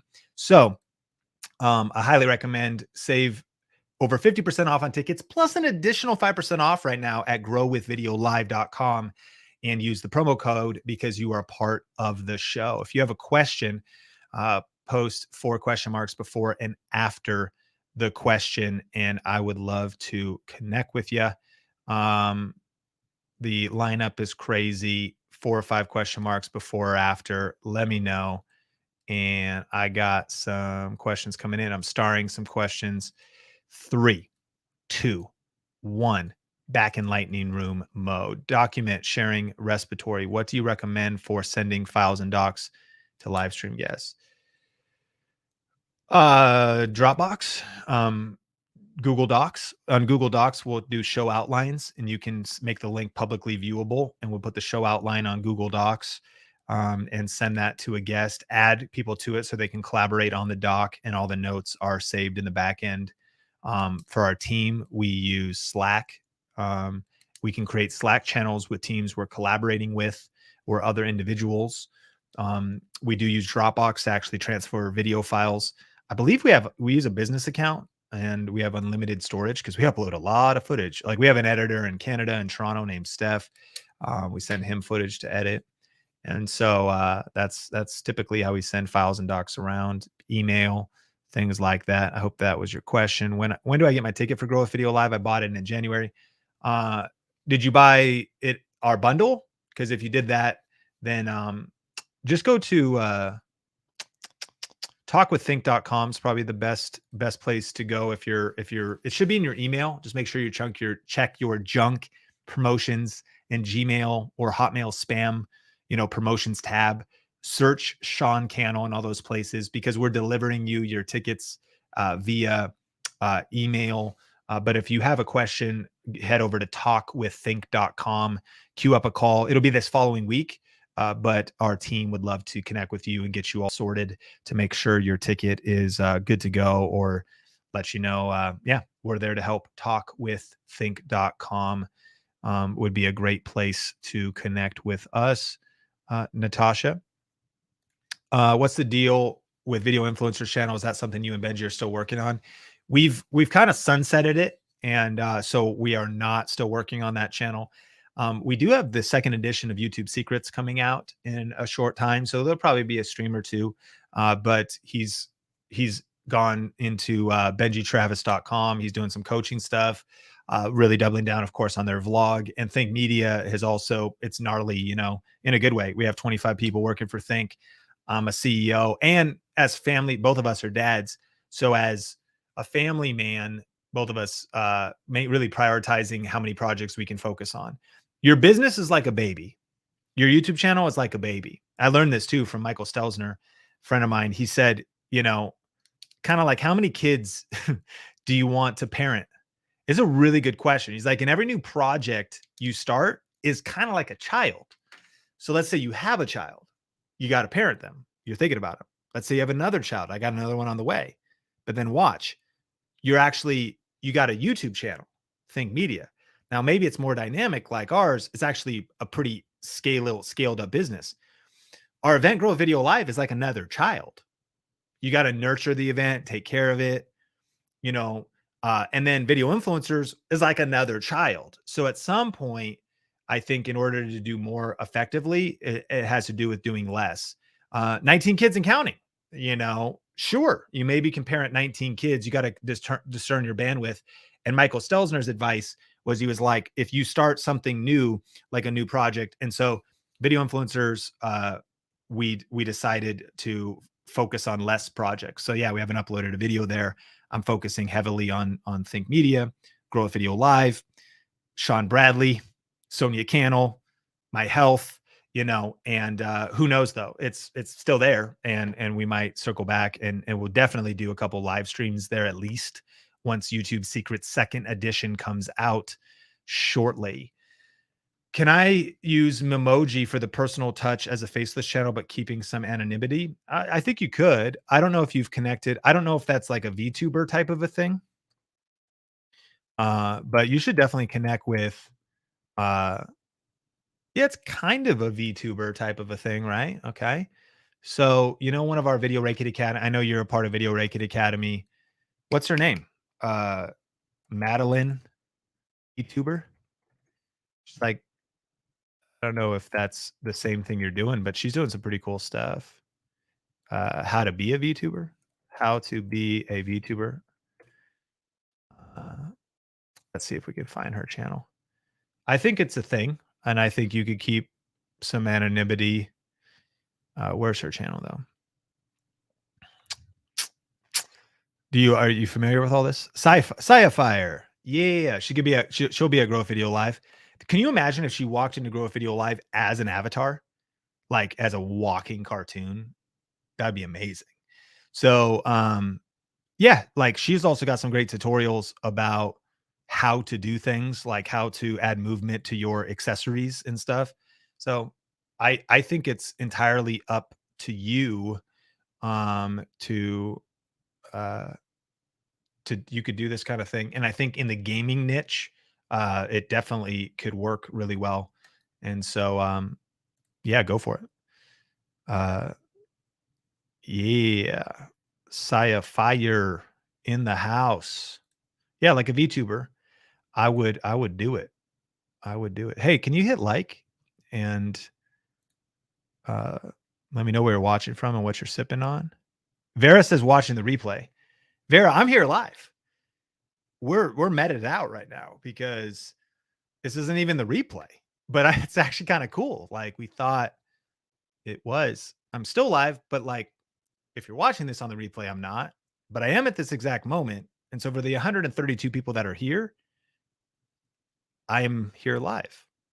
Okay. We have a baby due May 23rd. I need to change virtual access to virtual on demand. Randall, that's super legit. That's a really good reason. So hit up talkwiththink.com. We would take care of you regardless. Like you could hit us up and be like, listen, here's what happened. I had a baby literally that day, and I couldn't actually watch virtually. Is it possible to get the recordings? Yes, it is absolutely possible. And that is the greatest request we've had. And I am here to honor that for you. Congratulations, by the way. Excited for you. All right. About to start and have a nice thumbnail template from Canva. Keep it the same with different picture and text or totally different thumbnails every time.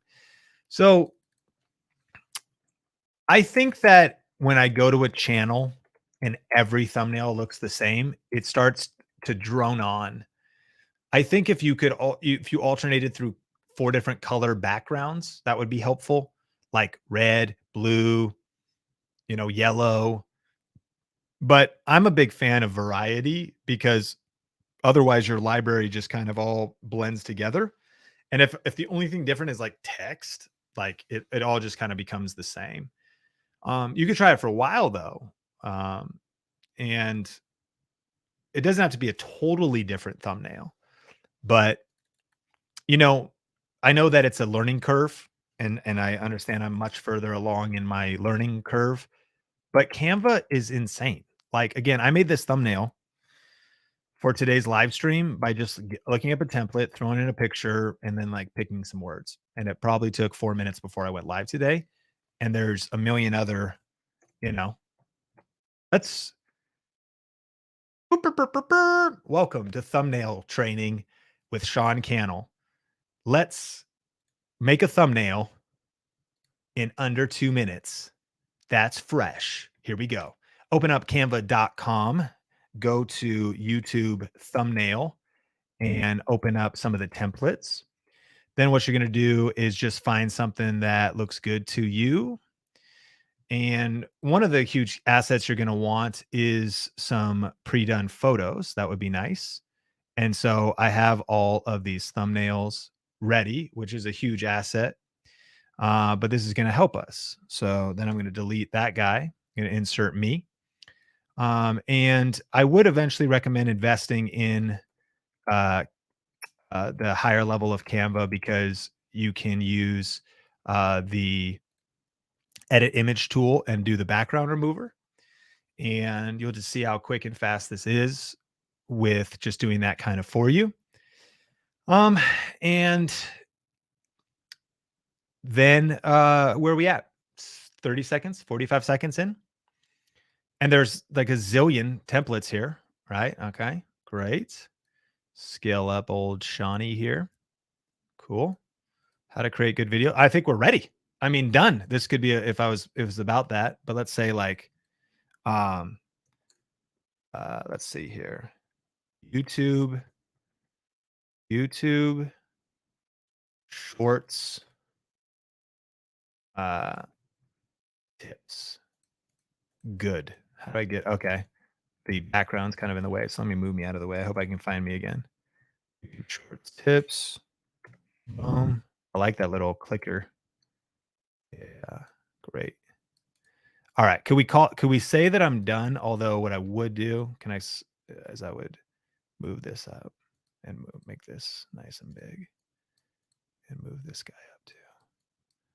Okay. Are y'all having fun?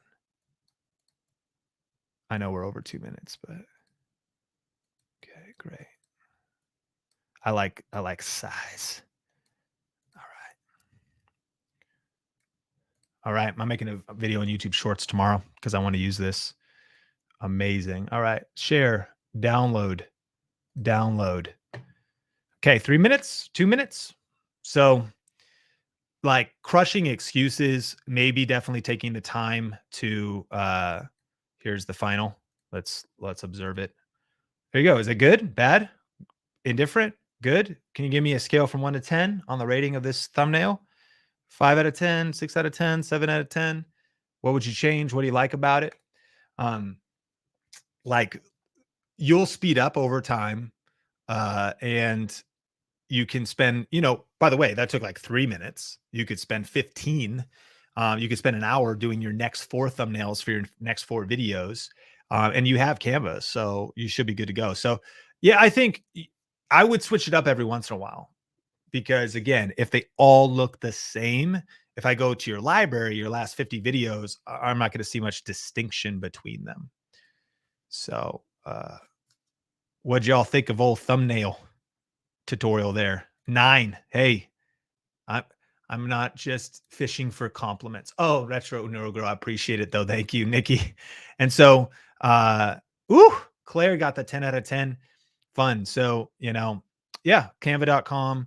And by the way, like, I think you can get a discount from us. We do have an affiliate link. One of the best investments you could make in your YouTube business is Canva.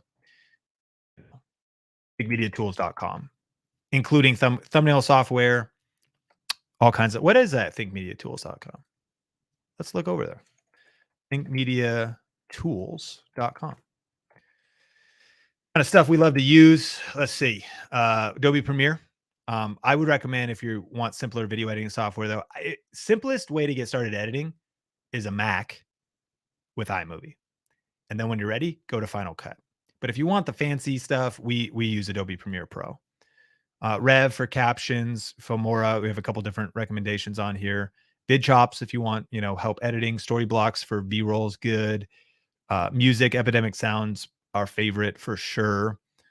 You really get the most bang for your buck, and it can be a lot less depending on your subscribers and things like that, which is kind of cool. We have vidIQ, of course, amazing. Live streaming tools, StreamYard, one of our favorite. So again, if you want to check out our favorite tools, thinkmediatools.com. And again, Canva is out here. And so you could get a free pro trial, which is nice. And the pro feature, that's where you get like that background removal. Again, here's what I did in preparation for this live stream. It took 2 minutes. I didn't even know what I don't know. Is it good? I don't know. I just wanted to go live this afternoon. Thinkmediatools.com. Check out Canva. All right. Drop 4 question marks before or after your question. LumaFusion is great. I actually highly recommend, if you are going iPad or iPhone, my friends, check out your boy Omar with the LumaFusion tutorial for beginners. He would call it the best 4K video editing app for iPhones and iPads. And I think I'd agree. So I'll drop that link for you. If you're specifically going iPad editing or iPhone editing, I'm glad you brought that up, Tay. LumaFusion for sure is what I would go with. And I learned about that from Omar, and he's got some great videos on it. GIMP is great too, as well, for graphic design. Sony Vegas, great as well. Smash liker and share the stream. Let me see if I can get to some of your question mark questions before and after the question, so I can see your question with the question marks before and after the question. Oh, someone did, Awakening Mission did a QQQ. I found it. All right, here we go. Advice about starting a music commentary video podcast on YouTube. One of our students is doing pretty good with this, Leonardo Torres. But there's issues, and meaning, what are those issues? Copyright. So you can do it, and there's ways you kind of get around it, but you're going to run into, if you're using copyrighted music specifically, it's tough. And so, yeah, he does music reactions.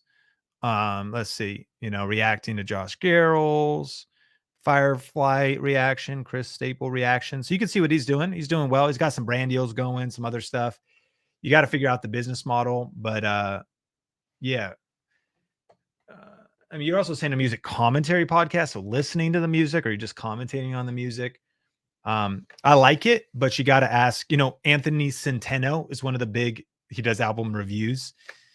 Kind of figure out your angle, figure out, the value of it, but it can work. And so I don't know if you've ever seen Anthony Centeno, the internet's busiest music nerd. Success Leaves Clues. Look at kind of what others are doing. But yeah, no, I think it could work. You got to think about the copyright thing, but people are finding ways around that. So I think you could learn from that. Need advice on how to shoot vlog style film angles. So I'll share a link with you, Ingrid. And let's see. I would say that how to shoot B-roll from Omar, great video. So I dropped that for you in the Facebook you're over on the Think Media Podcast YouTube, so you're good to go. You should see that link just posted for you. I always have trouble making my exports look clean. Do you use a media encoder? Yeah, you can use Adobe Media Encoder. I don't know if you're in Premiere. Sometimes lesser software caps your export settings. Most softwares, you may need to go into advanced settings or say go manual. Don't let them do it for you because they'll mess you up. And look up the best set. It gets really geeky, but here's what you do. So if you're going to go to, if you have Premiere, iMovie or something, and you can get to manual settings, you're like, what are all these numbers? Copy YouTube's recommended upload settings. So you go, okay, what should I call it? An MP4? All right, it's an MP4. All right, what should the audio codec be? I don't know what this stuff means. Okay, AAC-LC. Okay, what's the video codec? What the heck is all of this stuff? H.264. All right, what should the frame rate be? And then you pick one, which this gets a little interesting because if you is there like literally I feel like a band of orcs from Lord of the Rings are coming into our neighborhood with giant drums. Like, is that what's happening right now? Like, could be. I don't know how much longer we have, friends. People mess up their videos because you shoot in 25 frames, you throw it into a 24 frames project, you export it at 48, and then it looks like crap on the other side. So one of the keys there is you want to just have it be consistent. And that's consistent workflow in terms of your frame rate. Your bit rate, this is a huge key. This could be why it looks like crap, because you're exporting it at too low of a bit rate. And so if you're going to upload, a 30 frames or 24 frames a second video and it's 1080p, you need to make sure your bit rate is at least 8 megabytes per second. And so sometimes what's happening is whatever software you're using is giving you like crap bit rate and it makes it look bad. And then if it's more like 60 frames, it's even higher. And then your aspect ratio could be wrong too. Like, and what people do is they like treat their video like Jello. They like shoot it widescreen, they edit it wrong and it's like squished, and then they like export it and like it's jacked, the frame rate's janky, and the audio sounds sketch.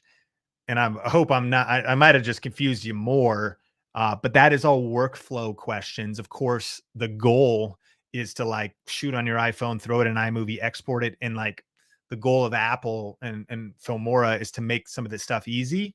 But copy the best settings and eventually you'll learn this stuff and just keep working on it. And eventually you'll be like, dang, my videos are looking crispy, man. I'm doing it right. I'm exporting my stuff right.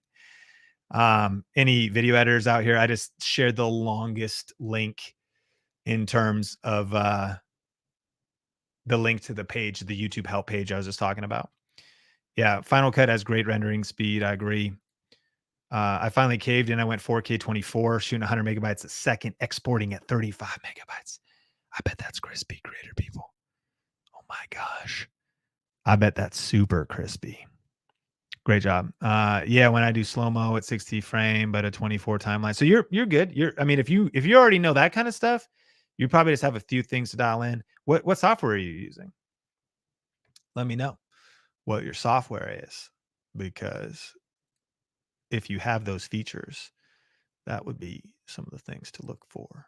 Hey, if you're just joining us, my name is Sean Cannell, rhymes with YouTube channel. This is the Grow with Video Live show.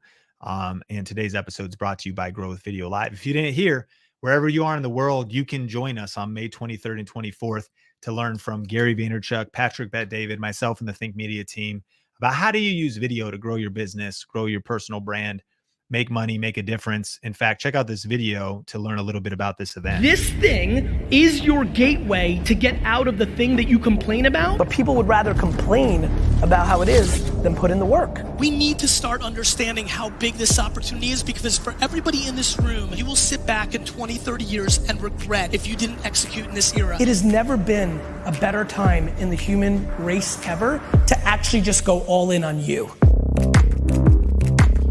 regardless of what you're trying to accomplish, you've got to tell the world about it. This is now the world. If you're not betting on this, you're finished.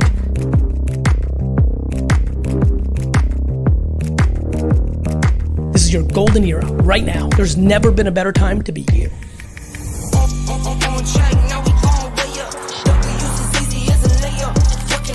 This is the greatest golden era of not only business, but life. I desperately want you to win, but this is on you.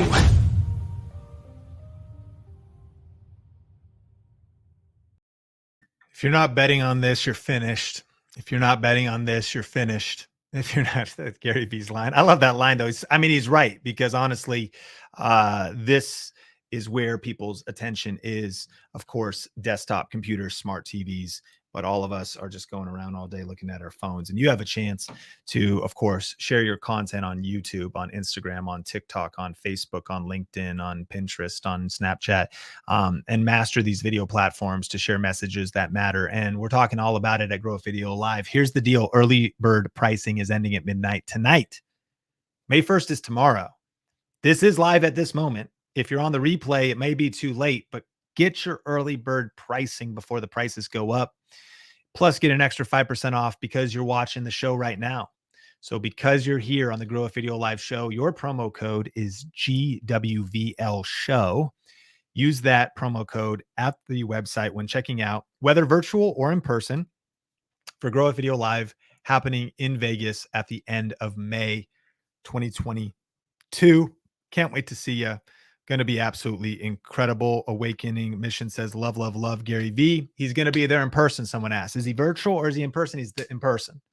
It's going to be amazing to have him sharing. Of course, he's always on the bleeding edge of what's happening in social media, in digital media, and can't wait. All right. A YouTuber with 70,000 subscribers, 75, wants me to record videos for their course in exchange for exposure to their channel. I currently have 5 subs. Should I charge them money for this? Yeah, you got to figure it out. I mean, just do some math on paper. Like, how many hours of work are you going to do for them? How long will the project take? That's scope. What's the scope of the project? Try to evaluate what that would be worth. You know what you could ask them too? You could say, how much would you just charge me for this shout out? And they go, $1 million. You go, I don't know if that's a good deal. So like a shout out, like a dedicated video, that might be worth, if by the way, hopefully your audiences are aligned, because you don't want to get shouted out by a channel that's going to bring you subscribers that won't care about your content. But assuming that's good, like maybe it's worth $2,500, maybe it's worth $5,000. So then how much would you charge to make those videos? How long will that take? Is it one day and then you edit them? And so it's a win-win for you. There's a level of potential risk. It could be amazing for you or not as good, but if you get to do sweat equity, that's always great. If you got a little extra time right now, it's a side hustle, you're going to get some promo. If audiences are aligned, sounds compelling to me.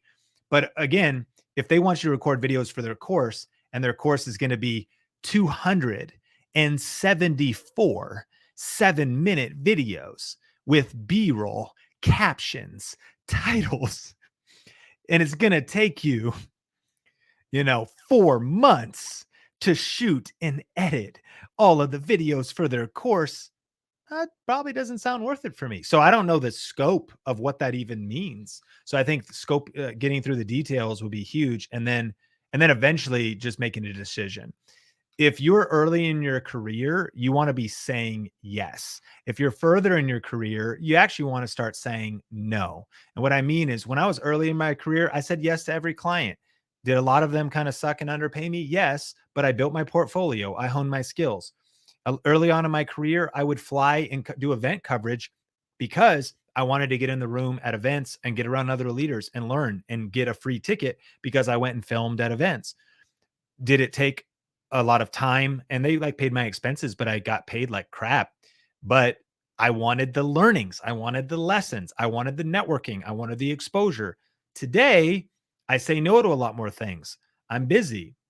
my time is truly worth more because of what we earn inside of our company. And I can be very selective of where I spend my time. So if you're early on in your career, I would do some math, but I would probably say yes. I would find a way to make it work because anything to do to get some promo, to build up, to hustle, to biz dev, to do some joint venture relationships, some networking, amazing. And if you're further in your career though, and you already have the influence and you even have some income, then you could be a little bit more selective. Awakening mission. Will you come to Toronto at some point? I mean, I think definitely at some point. I mean, I want to meet up with Drake, as well as Steph, our editor who lives in Toronto. And so I don't know when, but we'll see when Drake texts me and invites me. Dawn, are you using a streaming app right now, like OBS, how you change in screens so easily? I'm using StreamYard and it's super easy. And so I'll throw a link for you, StreamYard, to a video to just show you how to use it. So how to use StreamYard on YouTube step by step. This video right here is really cool.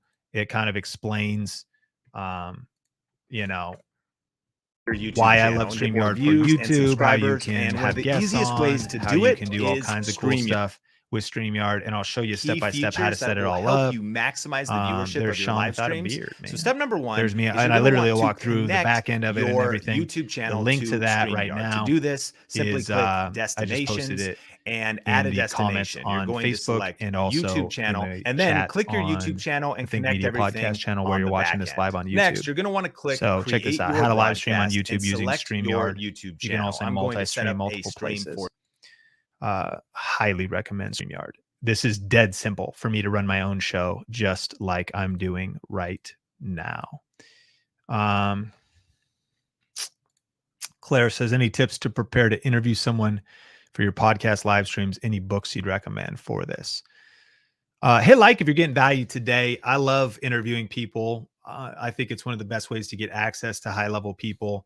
You know, on Video Influencers, we had Gary Vee and Casey Neistat on and Grant Cardone on and some big YouTubers because we had an interview show. And so it helps you kind of build your network. I've heard that Tom Bilyeu spends 10 hours preparing for his interviews on impact theory. So I'm not saying that we all have that time. I don't spend that long necessarily. Although oftentimes if I do read an interview, if I interview somebody, I will read their entire book, which gives you it gives you an edge because you know a lot. You can highlight pages. You can be really informed. But I think it just speaks to the power of preparing, period. So how do you prepare? Prepare, like research them, watch their videos, watch some of their other interviews to maybe try to bring something fresh to the conversation. I think that what I would recommend is, let me tell you, I think the biggest mistakes, Claire, that people make.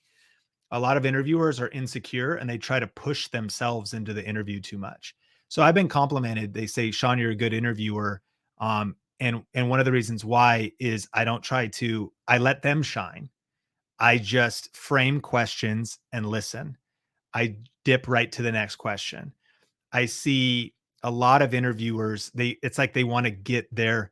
Somebody will make a point and they'll just echo it. They'll be like, oh yeah, that is so good, man. That is true. And what I've noticed now, of course, conversationally, there's times to do that, but your goal as an interviewer is to fight for the viewer, not fight to get your moment. You'll look better in the eyes of the listener if they go, dang, that person you pulled value. Here's your goal. Pull value out of the guest, but here's who it's for the audience. So if the guest says something and you understand your audience, so this is what I think about on the Think Media podcast. I go, okay, I think about people on the Think Media podcast, they want to learn about YouTube. So I need to tie this back into how it would help on YouTube. But also, where are they in their careers? Did the guest potentially share something that would need further clarity? In that case, the key is this. I'm fighting for the listener. And if you become obsessed, that's the reason you research and get to know the person. You do want them to feel honored, but you know who matters more than the guest? The viewer, the listener. Like when you become obsessed with the user experience and that they would say that's a great interviewer. By the way, the guest on the show will probably be pumped as well. And the biggest mistake I see people make is adding unnecessary commentary to the conversation. Whether they're insecure or not, it usually comes out of nervousness. And so sometimes, I will like for our interviews we just did at Social Media Marketing World, Pat Flynn's an example. The pre-interview, Michael Stelzner does the same thing. Michael Stelzner has a great podcast, the Social Media Examiner podcast. He does a pre-call, and actually you might not necessarily be able to do this with everybody, but he kind of like dials it in ahead of time. And then the final product's crazy. Why? Preparation. And in the pre-call, he goes, I don't want you to really unpack it, but what would you say, Sean, he just did one with me, are like the 3 biggest mistakes people make with YouTube? Okay, cool. And then he's like, now what's something you think would add value? And I pitch it a little bit, and he's like, all right, let's refine it. Oh, I don't even know if we could cover these 4 things. Let's focus on this thing. And we spent about 30 minutes crafting the interview we were about to do. And we didn't get into all the weeds, but we kind of created an outline together. So I think that can help as well. And there isn't necessarily, I think study the great interviewers like Larry King. What can you learn from some of the 60 Minutes interviewers, Oprah interviewers, some of the greats. But I think if you also take people on a journey through it all, and if coming up, your preparation of questions ahead of time, your understanding of the guest that's coming on ahead of time, your understanding of your audience, and then finally, Claire, this is all pretty intense. I've been doing this for a while, is just do it a lot. Like I was just studying an interview that I did, or just watching an interview that's years old. And after everything the person said, I go, powerful. So by the time the interview's over, I said powerful like 23 times. So watch your game tape. That would be the tip. Do it a lot. No one's great right when they start. Listen or watch the game tape. Just like, may he rest in power, Kobe Bryant was famous for watching his game tape. Even after he won, how could I get better? He would go back and look at the game tape. So listen to it and then be like, oh crap, I'm nervous. After everything they say, I go powerful. They make another point and I'd be like, wow, that was so powerful. And then they make another point. I'm like, geez, powerful. So then I started thinking, okay, I need a few other things to say. Sometimes I say nothing. They make the point, and then I go to follow up with that. And so the only way I've really crafted and up leveled my interview game is by doing it a ton, and also watching my game tape while also studying, other great interviewers. And then finally just being absolutely obsessed with the listener and the viewer, and not trying to like even get my 2 cents in unless it truly adds value to the viewer, and not just, me trying to shine on the whatever. Oh, I gotta block a user. I gotta block this adult dating site that's spamming up our comments. And so the viewer experience is everything. Yep. Do you think about the viewer first, or don't you? Good Gary Vee said once.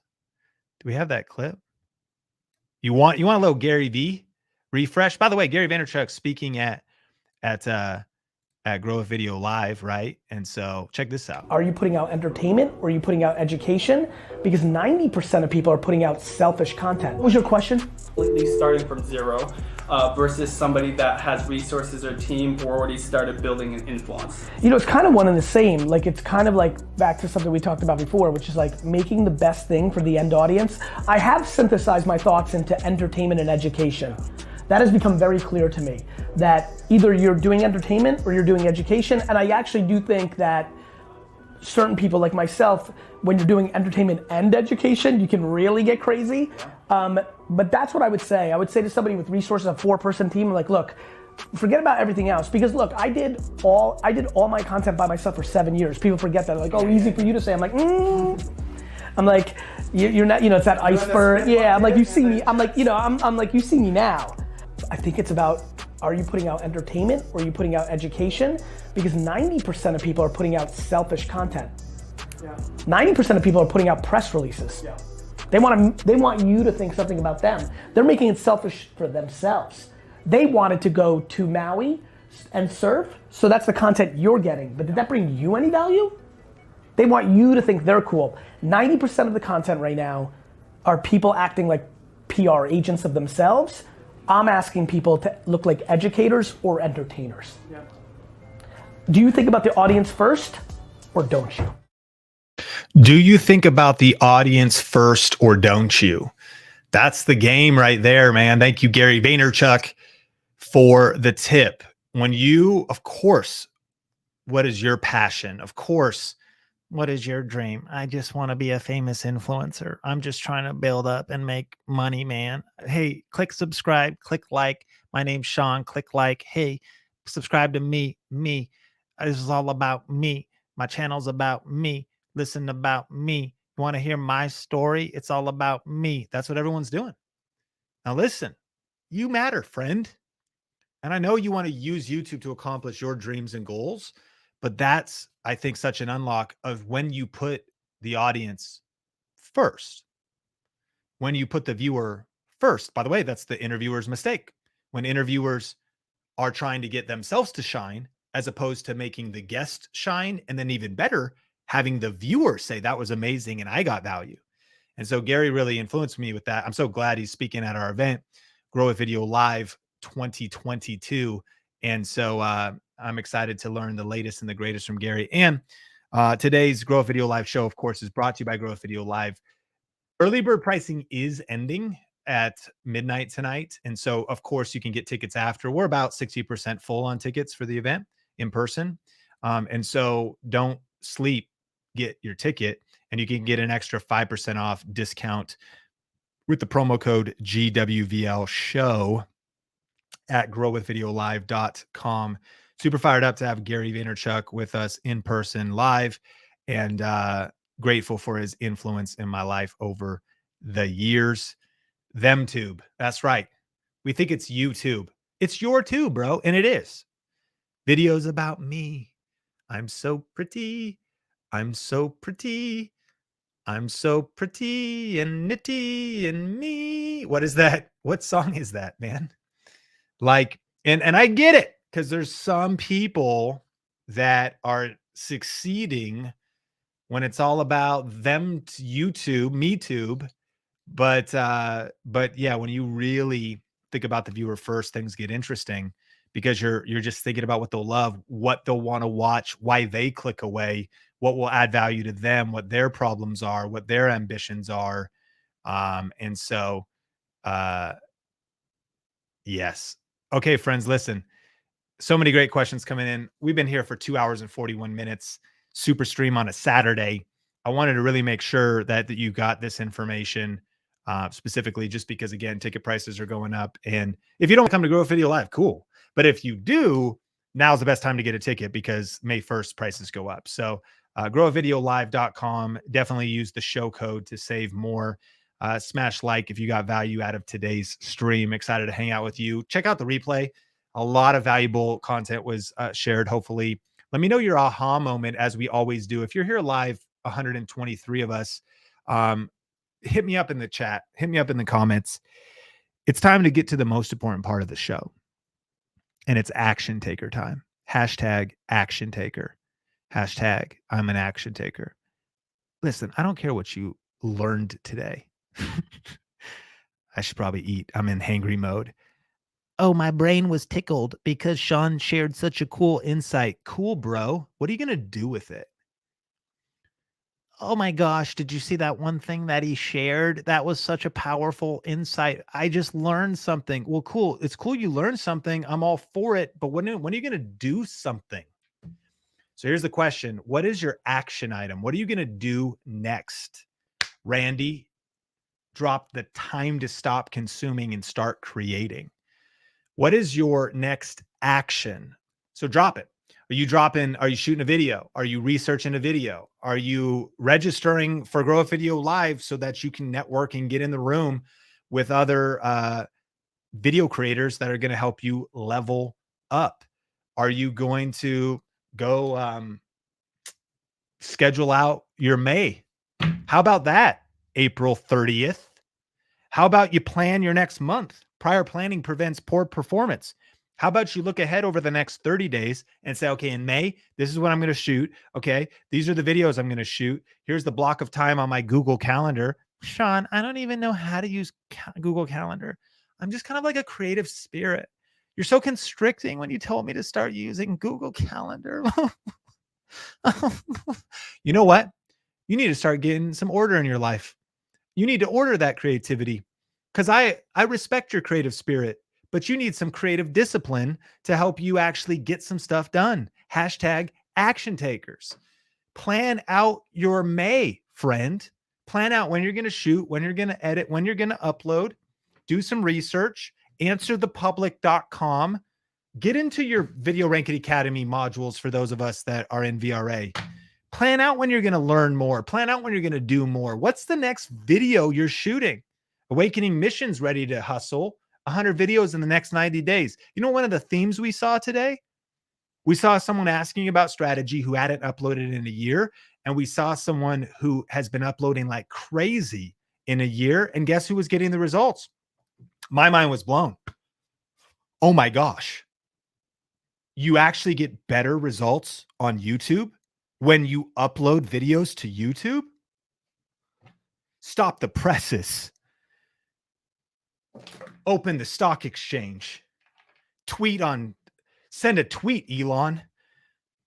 The news is out. I can do better on YouTube if I upload videos on YouTube. That's right. Come on, 2 Data Workshop. 33 videos this year and 16 videos planned already. That's what I'm talking about. Hashtag action takers out here. And so we got CJ always keeping a list and always planning. I like it, CJ. Prior planning helps prevent poor performance. If you fail to plan, you plan to fail. Learning how to color grade, let's fricking go. I'm going to batch shoot some videos and upload them before Grow a Video Live. Gene Jordan in the house, crushing. Brian Gilman, I'm writing a script for my next video because we are action takers. Action takers. Sean, this is condescending. No, it's not. This is your coach. This is Friday Night Lights on a Saturday saying put the reps in, press record, punch fear in the face and crush your excuses, plan your May. Yeah. And join us in Las Vegas at growavideolive.com. Gaming mom, 50 videos planned, 2 in editing. Let's keep them coming, man. Keep the videos coming out. Creator people, I have a content calendar, Google Sheet with every platform and every day of the year. So I'm talking about organized systems. We don't rise to the level of our goals. We fall to the level of our systems. Come on, Google Sheets. Come on, Google Calendar. Come on, the Brazil show. 2 videos to publish this week and planning the next shoot. I love it, man. Listen, I respect you. I'm grateful for you being here. Thanks for hanging out on a Saturday. Smash like if you got value. It's time to take action. It's time to go press record. I will see you on the Think Media podcast this Tuesday. I will see you in Las Vegas or online for Grow a Video Live. I will see you in the next Think Media video. And until then, keep crushing it, keep smashing it, and we will